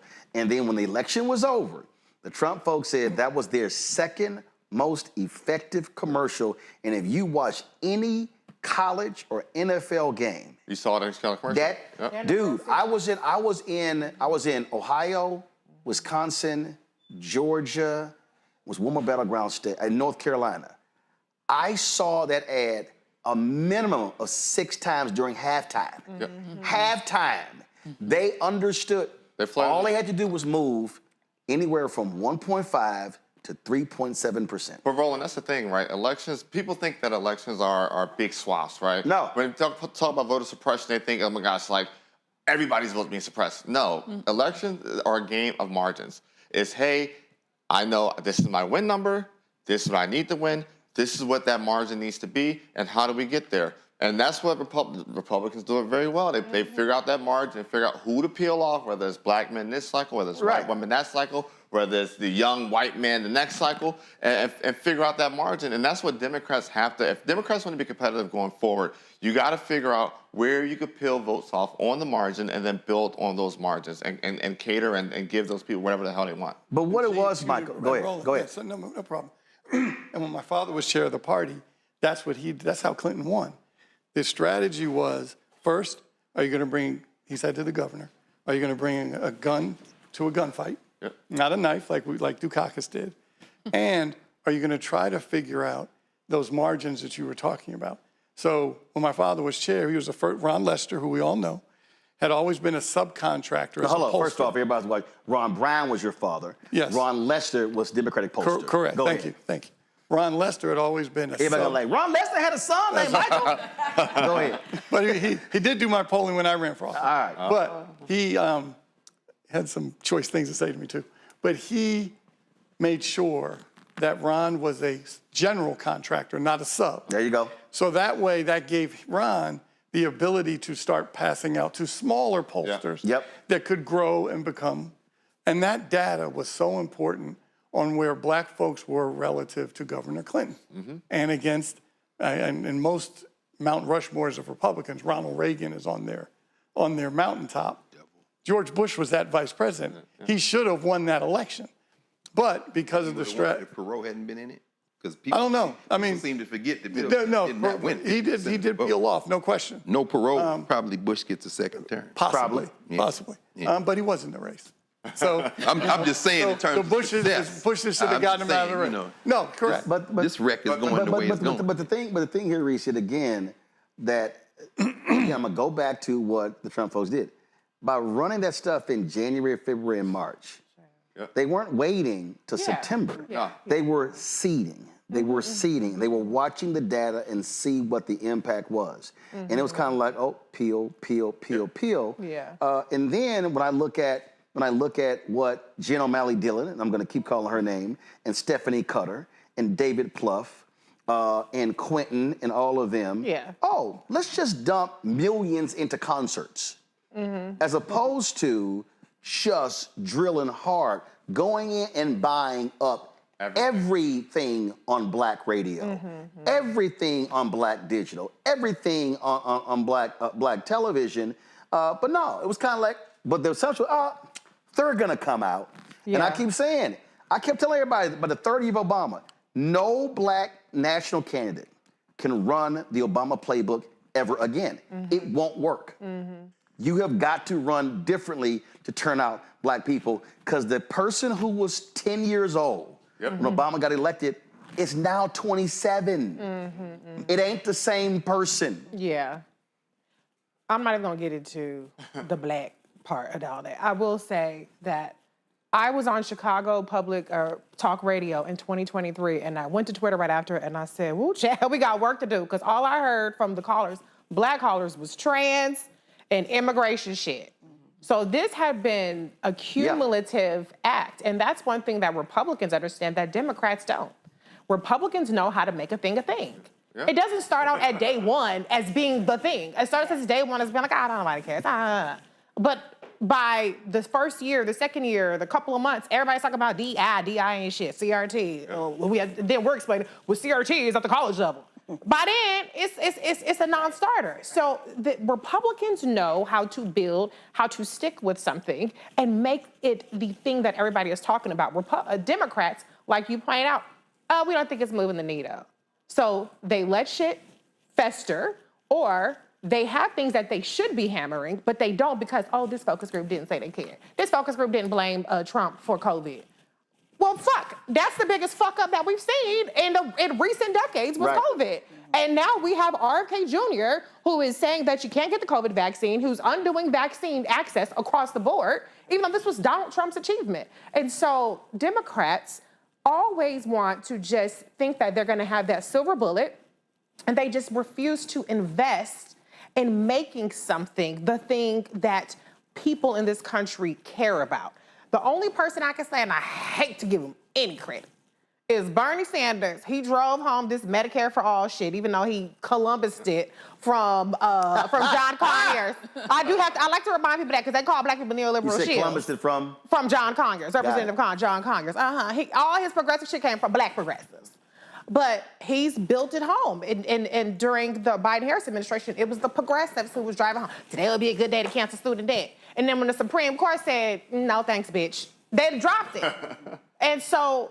As opposed to continue to make it a thing. Look, if Republicans get in, your student debt is coming back with the vengeance. And so Democrats need to learn how to stick with something. They need to learn how to make a thing, but that takes investment. That takes more than a talker's call. That takes more than a couple people on TikTok. No shade. Yeah, it does. Dude, been telling them for months. You got two elections in 60 days, one in Virginia and one in New Jersey. Mm-hmm. They should be that's your battleground to test everything for next cycle. Well, I think people forget in 09 and 2010, I was 19, 20 years ago, so bear with me a little bit.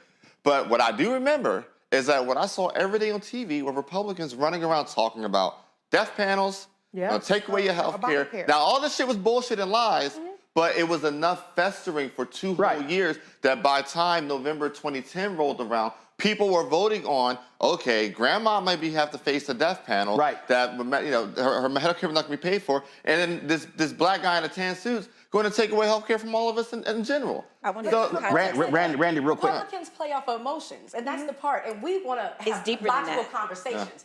Like they will find a place that people are fearful and just run with that. They make a thing exactly like you said.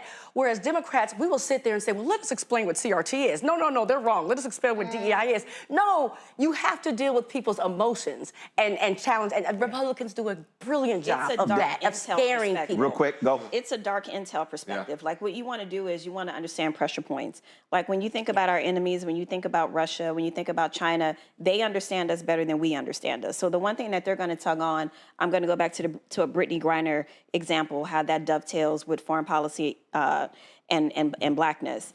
Brittany Griner was the perfect person to put in jail because they knew they put Biden up against the wall. It's like, okay, what you gonna do with your black gay woman here? What are you gonna do? What are you gonna give up to get her out? What are you gonna sacrifice? That was a very interesting move. So my point is, because I'm about to get the finger, my point is that it's about understanding pressure points where Democrats, they don't necessarily approach messaging from that perspective. It's the always playing catch up, always explaining, but it is a different way from understanding how to trigger people's emotionality, right? I'm gonna come back to this here. I gotta go to a break. Our next guest, we were talking again 7 years ago. We talked about Crystal Mason, and here we are 7 years later. She still is dealing with the bullshit in Tarrant County. We're gonna talk with her lawyer next. Roland Martin Unfiltered on the Black Star Network.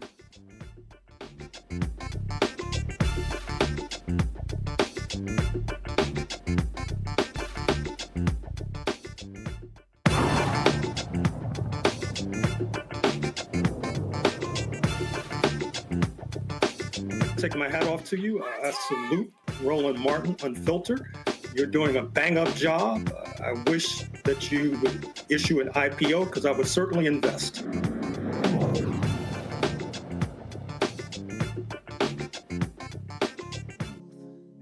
Black Star Network, what's happening? It's your man, Kim. And look, my new single, Rock With Me, is on fire. We debuted as the #1 most added and greatest gainer at R&B radio. So look, I want you to go check it out at musicbykim.com. Listen to it, download it, tell me what you think about it. Also, make sure you sign up to be a part of my community so we can stay connected. At Music by Kim on all social media platforms.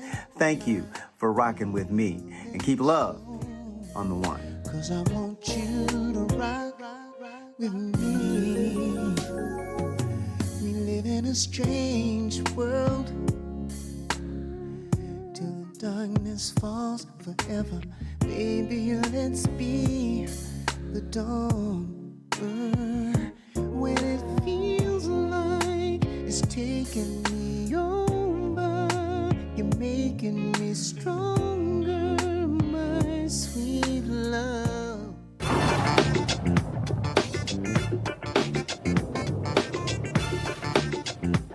And I appreciate you, and as somebody who's done this a long time, there's not very many platforms like this one. It's what makes it special. You should be compensated for how special it is. And now you've built this with your team. I've built my firm with my team. Folks like us don't have a lot of backup, like I said before. So know that I see you and I appreciate it. And I think that we'll have much more conversations as we go forward. And we should think about teaming up and doing some black-brown stuff. Yeah.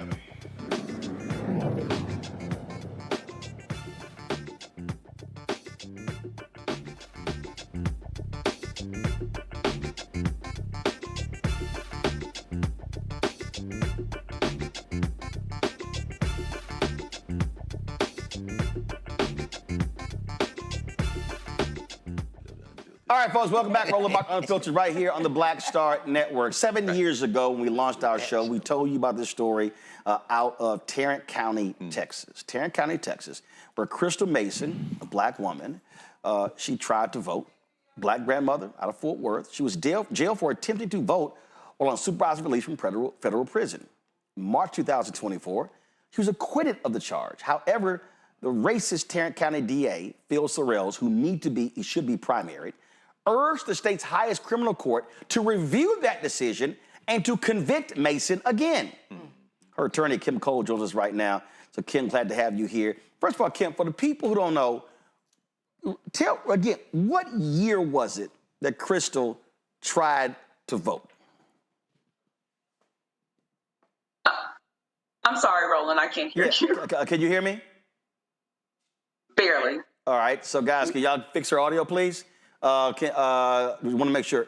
So, Kim, can you hear me now? Yes, I can. All right, what year, what election was it where Crystal tried to vote?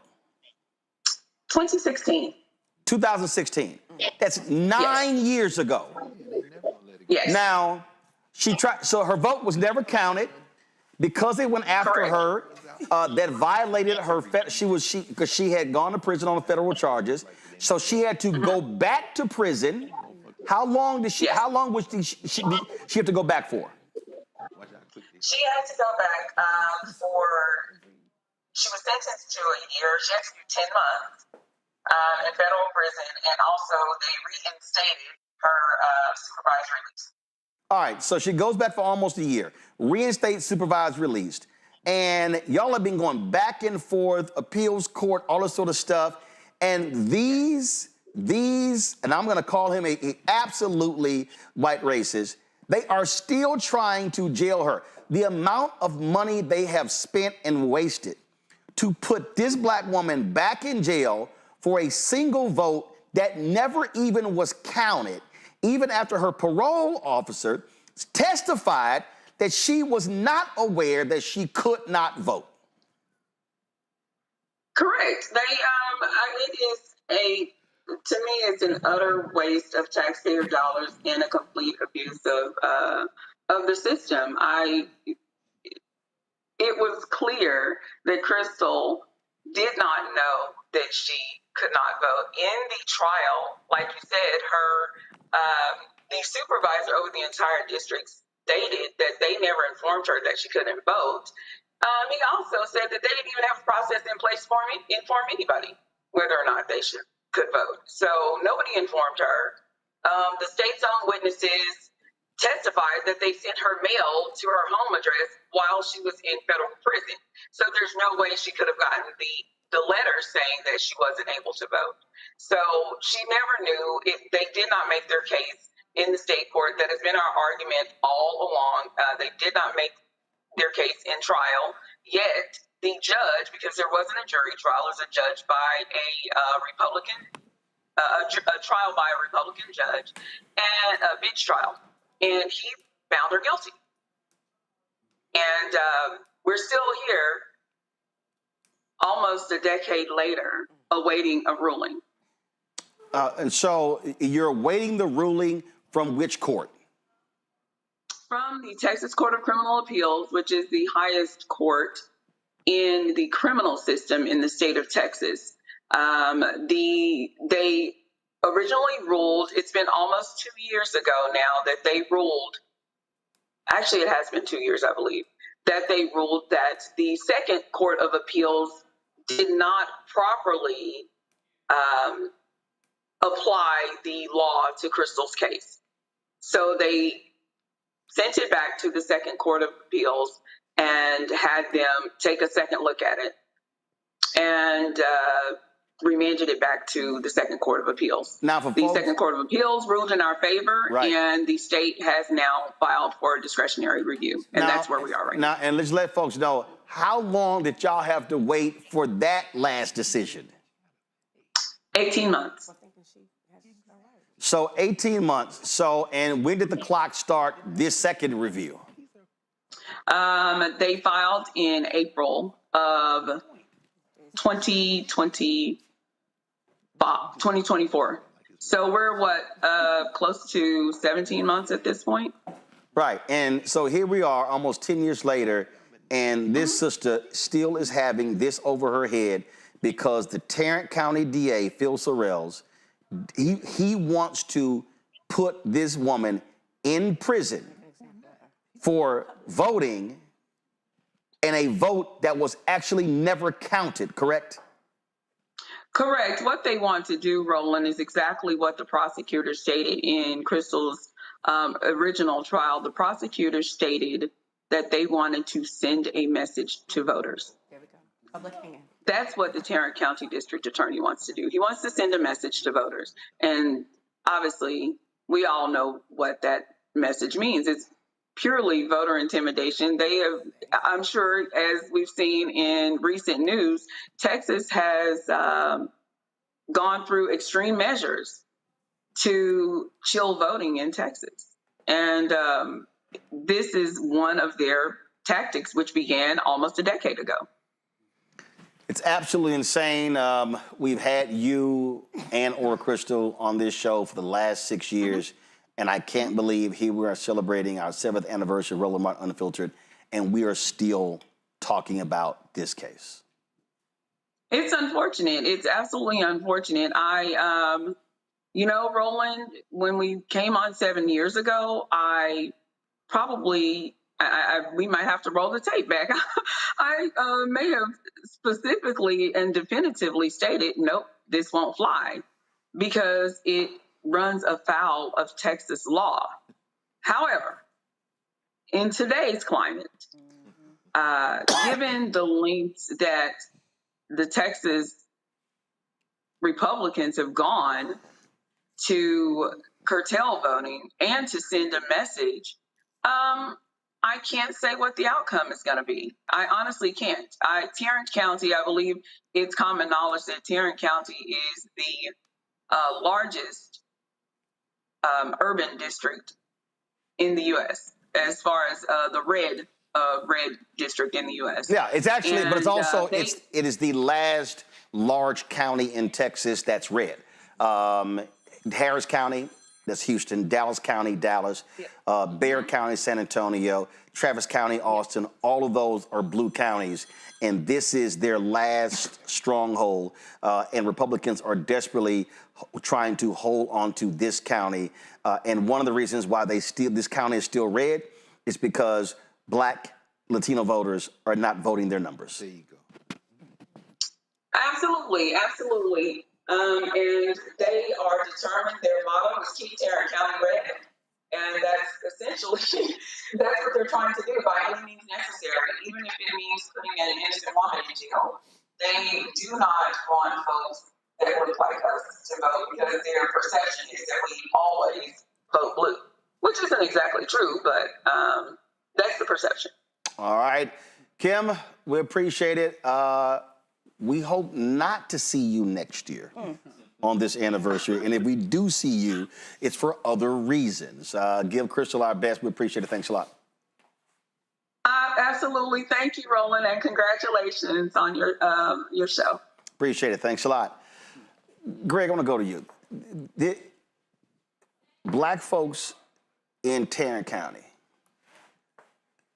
there should be Crystal Mason's billboard everywhere. Yes. This is the thing, and I've hit some pastors there. Come on. And I said, how in the hell are y'all not making her the centerpiece of black turnout? You've got a racist MAGA sheriff in Tarrant County, a racist district attorney, an even more racist county judge who just drove through a racist gerrymandered district to take out Elisa Simmons, county commissioner, because the Republicans have a 3-2 majority. He wants a 4-1 majority, use this racist white firm paid for by county voters, and then wouldn't even let them testify before the county commissioner's court. And I've been saying that if folk in Montgomery made Rosa Parks the rallying cry, in Tarrant County, it's Crystal Mason. Right. This is 9 years this has been going on. Insane. It is. Well, let's look at Montgomery in that context. Did we know who the enemy was in Montgomery? We absolutely did. The late Neely Fuller said, if you don't understand white supremacy, everything else you think you understand will only confuse you. If a bully keep coming and you keep giving it up, you probably deserve what happens. Not in a moral sense, but when you beat a bully's ass, you beat the shit out of them, they stop. These crackers are doing what they're doing because we haven't stopped them. Yep. You say it all the time, Roland. We vote our numbers, it's over. In Tarrant County, absolutely. You say, since you don't want Crystal Mason to vote, you Klansmen, we're gonna break your political back. And all the people come say, well, we're all just trying to build a better society. No, you go sit your ass down. We're not Democrats, we're not Republicans. You always say, we're for black people. And this is to all the people out there call us shills for the Democrats. You Negroes need to go to hell because you are scared of your master. You worship other white masters, perhaps Karl Marx or, Antonio Gramsci, whoever you worship. But what you don't understand is that old school black people understood the thing. In Montgomery, you the enemy, Mr. Mayor, you the enemy, Bull Connor, you the enemy, and we're gonna organize. Right. What we won't do today is call a thing a thing. The Democratic Party are racists. They are racists. And they are willing to sacrifice us. We need to use the Democratic Party the same way we used to use the Republicans or any other body. It's a delivery system. So in Texas, finally, let me ask you this, and this goes to everybody. These crackers are gerrymandering, counting on us not voting. Yep. If we vote our numbers, do those seats flip? Yes. But guess what? You can't gerrymander the DA race because it's countywide. Right. And guess what? In Come on, talk to 2026, it. that race is up. I just pulled the numbers for 2022. In 2022, the last time that race was up, only 47% of those who were registered to vote showed up to vote. That specific race with Phil Soros, he got about 310,000 votes. The black woman who ran against him got about 272,000 votes. That's the difference of 38,000 votes. You're trying to tell me we can't find 38,000 black votes in Tarrant County? Right. But what's the message, though? Well, I mean, in other words, what's the message that would do that? Like you said, Republicans are vibes. Reese, you said it. What's our vibe? We scared to call a thing a thing. You're racist. Our vibe is break your fucking back. The state house just ran your legislators to the state of Texas to take away your right to vote. Come on. This racist DA is stopping you from being able to vote. So that is the message. If we're going to call it out, we have to call it out. And again, Mustafa, I'm using Montgomery for a reason. And I hate when black people bring up Montgomery to talk about the boycott. But you can't talk about the boycott if you don't deal with the women's political organization that actually was planning the boycott. That was Joanne Robinson and those women. So when they got sick and tired, because what people don't understand, she sent a letter to the bus company the day after the Brown versus Board of Education decision saying, desegregate. This had been going on for a year. She was one of the people who was denied seating up front. And when that day happened, when the phone call came in, she grabbed 2 Alabama State students, went to the basement of the president's office, mimeographed those copies, called 9 sisters and said, we're dropping them off, dropped the pamphlets off. That pamphlet was disseminated to 50,000 black people. And the only reason the white people found out, because a black housekeeper got it and gave it to her white master. And Joanne said they were initially pissed. She said, but what happened was all the press was there at the church that night, and they actually spread the message a lot faster. But that thing was done covertly. Nobody white in Montgomery had any idea. And then she said, because she worked at Alabama State and there were other professors, they did not want folks to lose their jobs. So they sacrificially stepped back and said to the preachers, y'all take it from here. But it doesn't happen unless those black women were already organized and had a plan of action. That's what has to happen in Tarrant County. We keep saying, we went to Kansas City, the Urban League, and they were like, people would turn to vote. I'm like, you hope they turn out to vote. Right. No, you got to go knock on the doors and already know who's going to come out to vote. That's right. And not you hope they turn out. That's right. In Montgomery, they understood, when folks said loose lips sink ships. So they understood that they had to keep things tight. They had to have the strategic plan. They had to make sure that people were not only motivated, but they also had to understand what does the goal look like, as we move down the road. Y'all were talking about, so what is the talking point around what's going on to Sister Mason? It is about illegal lynching. Yeah. It is about illegal lynching that continues to happen not only to her, but continues to happen throughout the black community all across this country. That's right. Folks get that, right? Because they understand how lynching has impacted our communities, and they also understand how the legal system has played a role in that. Yes. And they also should have the understanding of how your vote can actually change that. So our dear sister talked about the DA, right? Yeah. Most folks don't understand how their vote plays into having the DA in there. So we have to make sure that we're utilizing language that our people can actually resonate with, that actually moves through our DNA because of everything that we've been through. There it is. Decade upon decade. So that's the way that I operate. I make sure that I'm creating the imagery and the words that are necessary for folks that I'm working with to really get what's going on. So Crystal, I'm sorry, so Reese, if you say free Crystal Mason, you free Crystal Mason if you defeat his ass. That's true, but I think we need to confront the fact that in our community, as opposed to in Montgomery,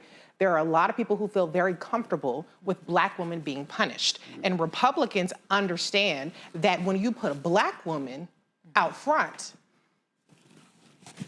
oh well, look at what LaMonica McIver, she is still facing federal charges, trumped up charges for some bullshit, and we barely hear about it. We've talked about it on this show, of course, and in other black media spaces, but is there an uproar? They tried to censure her this week. Why isn't there uproar?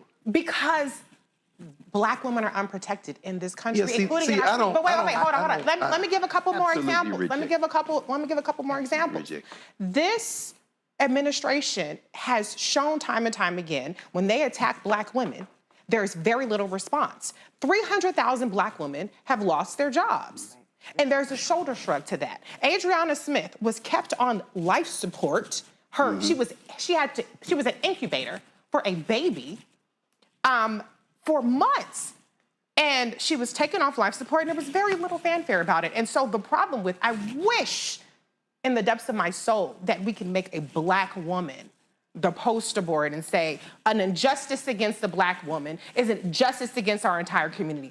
But we are seeing each day the way that this administration is proving that to not to be the case. And we're seeing with Crystal Mason's case, as abhorrent as this has been and as much coverage as this has gotten on your show, it has not moved the needle. And I'm going to go back to Stokely Carmichael.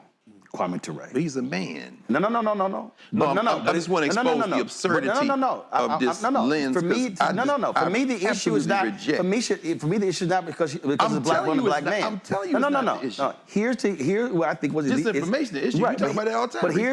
But here's the fundamental issue. This is just a very clear fundamental issue.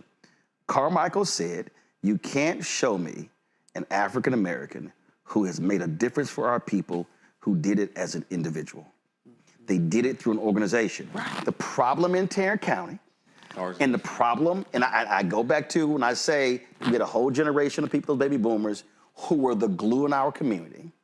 What has happened is we've had folks who believe that, well, if I individually tweet, individually post, or do my thing, it's a difference. No, the only way this thing happens in Tarrant County, the only way you can activate the black belt in North Carolina, that's East North Carolina, the only way you can activate black rural Georgia is there has to be an infrastructure, an organization through which people can work through. So when they say, hey, okay, I'm down with this, Reese, where do I sign up? Who do I call? Let me tell you what I was. And if that doesn't happen, if I, this is the problem, I can't. Yeah. I literally right now cannot tell the audience, call this person over this group to do that. And when you start looking at cities around the country, that is what has happened. We have leaned for years on our legacy civil rights groups.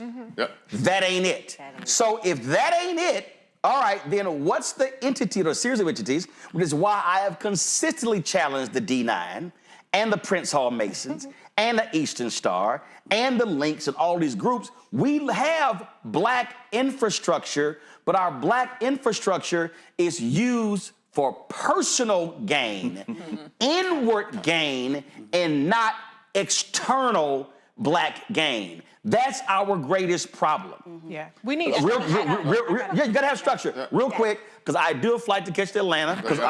Let me just real quick. I gotta talk about I'm gonna let you do it. Just hold on. So let me shout out the Noble Women's Conference, the Noble Women's Annual Legislative Conference. I am moderating the panel 9:30 tomorrow. I'm gonna be there. The flight's at 10:10. I'm gonna be there. So go. Okay, real quick. And don't get the finger. Go. Anyway, so real quick, to your point, I'm a strategist and I'm always advocating what's the strategy. It can't be inward. It can't be personal, right? Rosa Parks is a great example. The Plessy v. Ferguson is a great example. These were strategic cases, right? Rosa Parks was not just this tired old black woman on the bus. No, she was chosen, right? And she had the entire infrastructure of the NAACP supporting her in that effort. Plessy was a strategic moment in history where they knew what the outcome was going to be and they were prepared for that moment. The strategic piece is missing in the messaging, in the execution. And I just want to say, the way in which the Republicans understand how to pull on those pressure points, we don't understand MAGA the way Republicans understand other groups in this country and culture. Hello, Eugene. Randy, go. And we need to stop being so satisfied when we get a little piece of something. What you're saying about our social groups is absolutely right. And I believe that it became individualistic and we feel like, oh, we've made it because I'm in this group and I'm in that group. And we don't have to serve, the groups don't have to serve a greater purpose. We're so worried about the debutante ball and the boule. Or whether we're going to lose our 501c3 status. Absolutely. And don't get me wrong, I'm not saying those things aren't valuable, all right? But we have the power. I was just saying there's a group 17,000 members strong or something. What are we doing? So, I don't want to just see a letter that we're writing that we're disappointed in what happened, but what are we doing? If we have this power, we owe it to our people. And to think that we have overcome is crazy. So we need to pay attention and realize we haven't overcome and there's work to be done. Before I go to Eugene, I'm going to say this right now, and this is the challenge. The person who is fighting the hardest in Tarrant County is County Commissioner Lisa Simmons. Yes. And I'm going to say this right now. I do not understand why in the hell every single one of you members of Alpha Kappa Alpha Sorority Incorporated is not going hard for your soror. You're right. You do not have to take a vote. You do not even have to discuss it in your organization. Every AKA in Tarrant County can join together and rise up and say, we are going to stand with our sister. Y'all ain't even got to wear pink and green. You don't even have to wear, no. Because see, here's the problem. Our D9 organizations are so scared that we tell folk, don't wear your colors, don't wear your letters, because we might get sued. So the point I'm making is, If there is an organization in Tarrant County that could serve as the central mobilizing vehicle, it's the AKs in Tarrant County, because it is your Soror who they racially gerrymandered out of a position. Oh, hold up. And by the way, for all you AKs in Tarrant County who like, why he calling us out? It was your AKA, Joanne Robinson, who was the one who came up with this in Montgomery. So that's in your DNA. So we talking about who should be there. That's the perfect vehicle to drive this thing home. And it don't matter if Crystal not in a sorority, because when you stand up for Crystal Mason, you standing up for black girls, black women, black men as well. So I'm just simply saying, if we want to know where you can go, it can start with the AKs in Tarrant County, and then the AKs in Tarrant County can call on the Deltas in Tarrant County, and the Zetas in Tarrant County, and the Sigma Gamma Rhos in Tarrant County, and then the black fraternities in Tarrant County. And now all of a sudden, you're going to have thousands of black people mobilized and organized to drive this campaign home.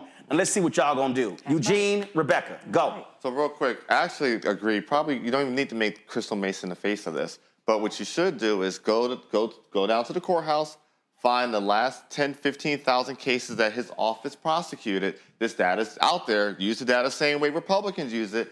Those people target every last one of their family members above 18. Oh, you got that. In the jail, dozens of people have died in that jail because of this sheriff.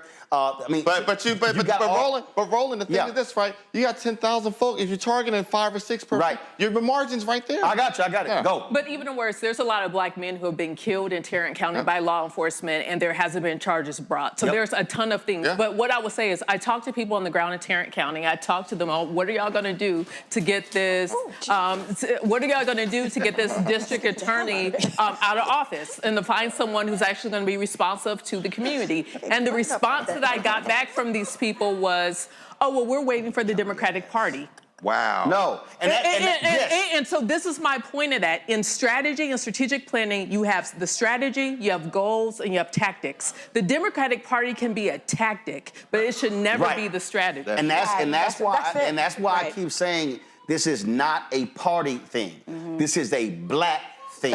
And I need black people. Don't depend on a party, which is why I keep telling people, give your money to Black Voters Matter, give it to Until Freedom, give it to black organizations who are on the ground, who you know are going to spend it with our people, because that's how you actually change this thing. That's how you can actually shift this. And I'm telling you, if what we're laying out, Tarrant County can be taken. Yes. It's there for the taking. The problem is, it has not been organized and has not been mobilized. And if you then take Tarrant County in November and you target next year, then you can take those congressional seats. And guess what? There are Republicans all across Texas who right now are afraid because they've gone so far with these racially gerrymandered maps. They like, wait a minute, there's a lot of black people who have now been shifted into Republican districts, and literally there are 10 Republicans who are like, we could get taken out because of what we just did, but they will never be taken out if we stay at home.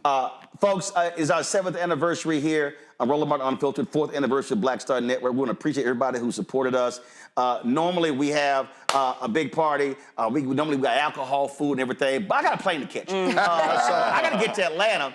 So that's why we cut it short. But hey, we did. Don't be over there like, I know you want some alcohol. It's something in the cabinet. I know you want to drink. Bro, I sure is hungry. I ain't even eating today. I know y'all wanted some chicken wings and crab cakes. That's what I really wanted. That's what I wanted. Y'all, I didn't have lunch. All of y'all, I didn't have dinner. Guess what? I can give y'all Lynette's phone number, and all of y'all can get some catered at the crib. I did hit Lynette. You damn, we got cupcakes, and you ain't paid for them. So anyway, I hit Lynette. Lynette brought my favorite chocolate cupcakes, red velvet cupcakes. I appreciate that. Let me thank everybody, of course, who's been on our panel. Let me thank everybody here as well. Thank our staff as well. I'm trying to thank. I'm trying to thank. Girl, take your bow. Take your bow. Mackenzie, sit your ass down. She just got here. Sit down. She's so brand new. Girl, so I'm trying to think. I think so the longest serving people here and it's shocking they still here. Henry and Anthony, I don't know where they at. Let's see, Stephen, of course, on audio. So those are 3 longest serving people. I appreciate that. I'm trying to see who the hell else is in there. Carol. We got Carol over there. Carol. Carol, how you let Lisa come? Carol. Carol, how you let Lisa come? Carol. Carol, how you let Lisa come work at Lisa? But come on to the black side, Lisa. You got way more freedom over here. Come on. Yeah, you can be free over here, Lisa. So again, let me thank the whole staff. Y'all, we had some amazing interns. Folks, we've already started our capital campaign to raise $1 million by December. I'm not going to name the person, but I sent a text message to a whole bunch of people today asking them to post our graphic, to post, hey, support the show. And one of the folks who I sent it to literally said, I'm going to give the show $100,000. Wow. I was totally blown away. So our target goal, pull the graphic up. The goal is to raise $1 million by December. Now our goal, y'all, is $900,000 by December. Right. And we can do this. And I keep telling y'all, listen, we ain't got millionaires and billionaires cutting us checks. We got one now. But ad agencies are screwing with black people. Anti-DEI, I'm telling y'all, black newspapers are getting crushed nationally because of these anti-DEI efforts. Every black nonprofit in America is being impacted by anti-DEI. I need y'all to understand, if there is a moment where black people have to use our coins, and then we love talking about HBCUs and how we love them, a lot of those HBCUs started because free people of Africa to sit, put them coins together, pennies and nickels to create those schools. We funded black organizations. We funded black banks. Understand, a hallmark, a central point of building community, you have to have communication mediums. Because this is mass media. It's more than 3,000 people who are watching right now. But I keep telling y'all, March 4th, we had 250,000 watching. So where are the other 247,000? See, we got to also get out of the habit of turning on MSNBC. MSNBC has more black viewers than anybody else. But y'all ain't seeing a lot of black people on MSNBC. You ain't seen black content. You ain't seen black experts. I guarantee you ain't no black foreign policy person you seeing on MSNBC on a regular basis. I guarantee you there's no black studies person you're seeing at an HBCU on a regular basis. That's true. Y'all saw what I did there. There's no black environmental expert, no black economist. I can go on and on and on. So supporting this show and network is critically important. I already told y'all, we're going to be launching a new daily show. I've already offered the sister a job who's going to be doing that daily show. We're working on launching a black business show, a black health show, because we have to build out the network and all the offerings. And let me see if I can pull it up. Well, our Roku's not working. So what I was going to debut today, but we have to make some changes over. So if you go to blackstarnetwork.com, the app comes up right now. Well, in 4 days, that's going to change because we are turning the blackstarnetwork.com into a black news portal. So you will see opinion pieces. We're using AI to take the content and the interviews on this show, turn them into written stories. And then we're also looking at hiring at least 1 or 2 writers to also drive content on the website. And so I told y'all we were going next level. So one of the reasons we're talking about raising this $1 million is to fund those things. A black company out of Los Angeles called Quantity that's rebuilding out our black news portal. And again, we were going to launch it today, but we have to make a switch over from the app. So hopefully that'll be done in 4 days. You'll see what that looks like. But if you look at right now in black-owned media, you do not have a black news portal where you ain't seeing aggregated content. I'm not rewriting white media stories. We ain't doing that. We're going to be having our own stories and covering the things because, again, we have to expand this because I can't do all the interviews and all of the reporting. It has to be broad and has to be bigger. And so media is important. We are not here as black people if we did not have black newspapers and black magazines and black radio. We're now living in a digital world. And unfortunately, too many of our black-owned media companies are not meeting the moment. You have black women-targeted outlets that are not writing about the attacks on black women on a daily basis. You have black business outlets ain't writing about the attacks on black business on a daily basis. And we can go on and on and on. And so we're not going to play this game of sports and entertainment. If y'all want that, go somewhere else. If y'all want to see who's getting married, who's getting divorced, who's pregnant, who's not pregnant, who left a man, who left a woman, don't come here because I don't give a shit. You can go somewhere else. I'm not talking about it. I don't care. There's a lot of celebrities I know. Hey, happy birthday. Guess what? I'll send them a text. We ain't doing that on the show because we've got to have a focus where it's just news and information, where it's the beginning, the middle, and the end. And so that's what the goal here. So when I ask y'all to support, I'm not playing. The first check that we got was from a 92-year-old black woman. And I actually put her on the show. And she said she watched my TV One show. She said her daughter followed me on Facebook because she played golf. And that sister said, she told me about what you were launching, and she said, your voice matters, and she sent a $500 check. That's actually how the Bring the Funk fan club got started. Wow. And since we launched, more than 40,000 people have made donations to this show, ranging from $1 all the way up to $30,000.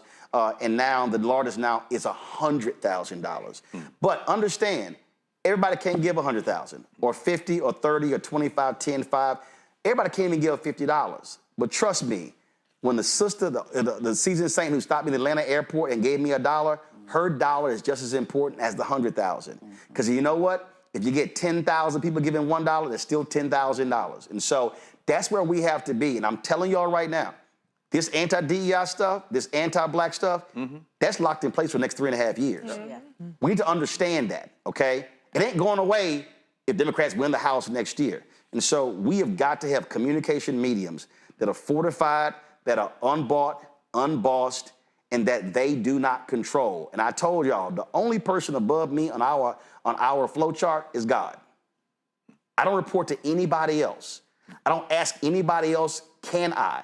I don't ask anybody else for permission. And guess what? Ida B. Wells Barnett was that way. So was Robert Abbott. So was Frederick Douglass. So was John Sinstack. So was John H. Johnson and Earl Graves and the brothers who own Essence. The only way we can truly have free black-owned media, what I mean by free of constraints, is if we fund it. And that's what has to happen. And so if you want to support our work, again, our goal is to raise $1 million, now $900,000 between now and December 31st. You can contribute via Stripe with Cash App. You see the QR code right here.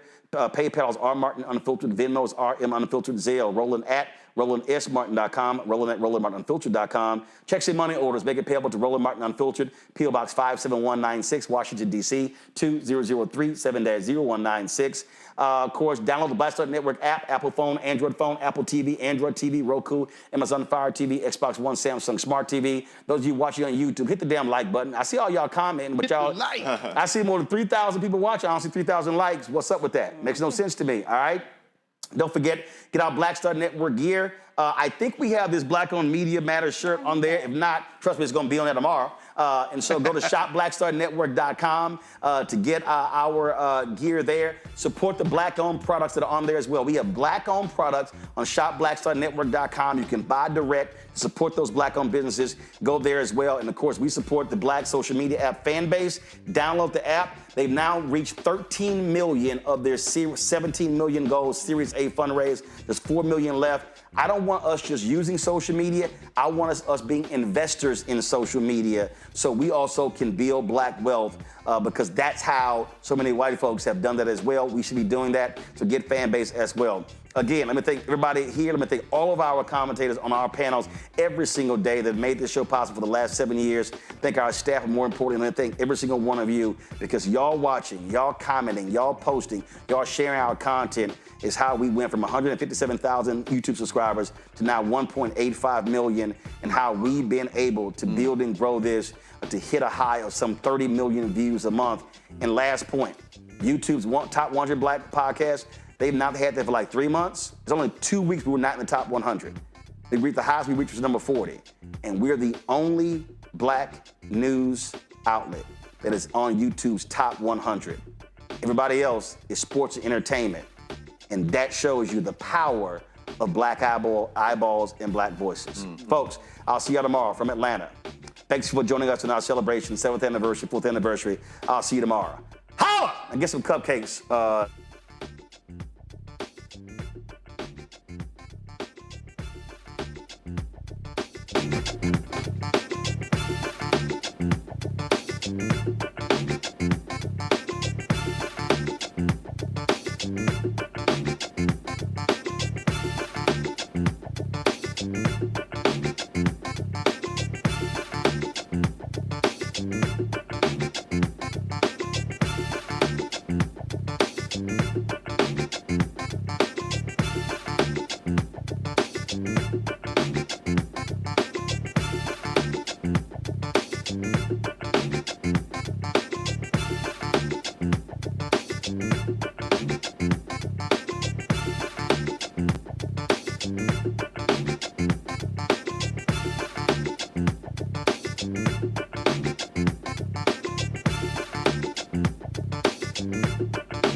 Peace.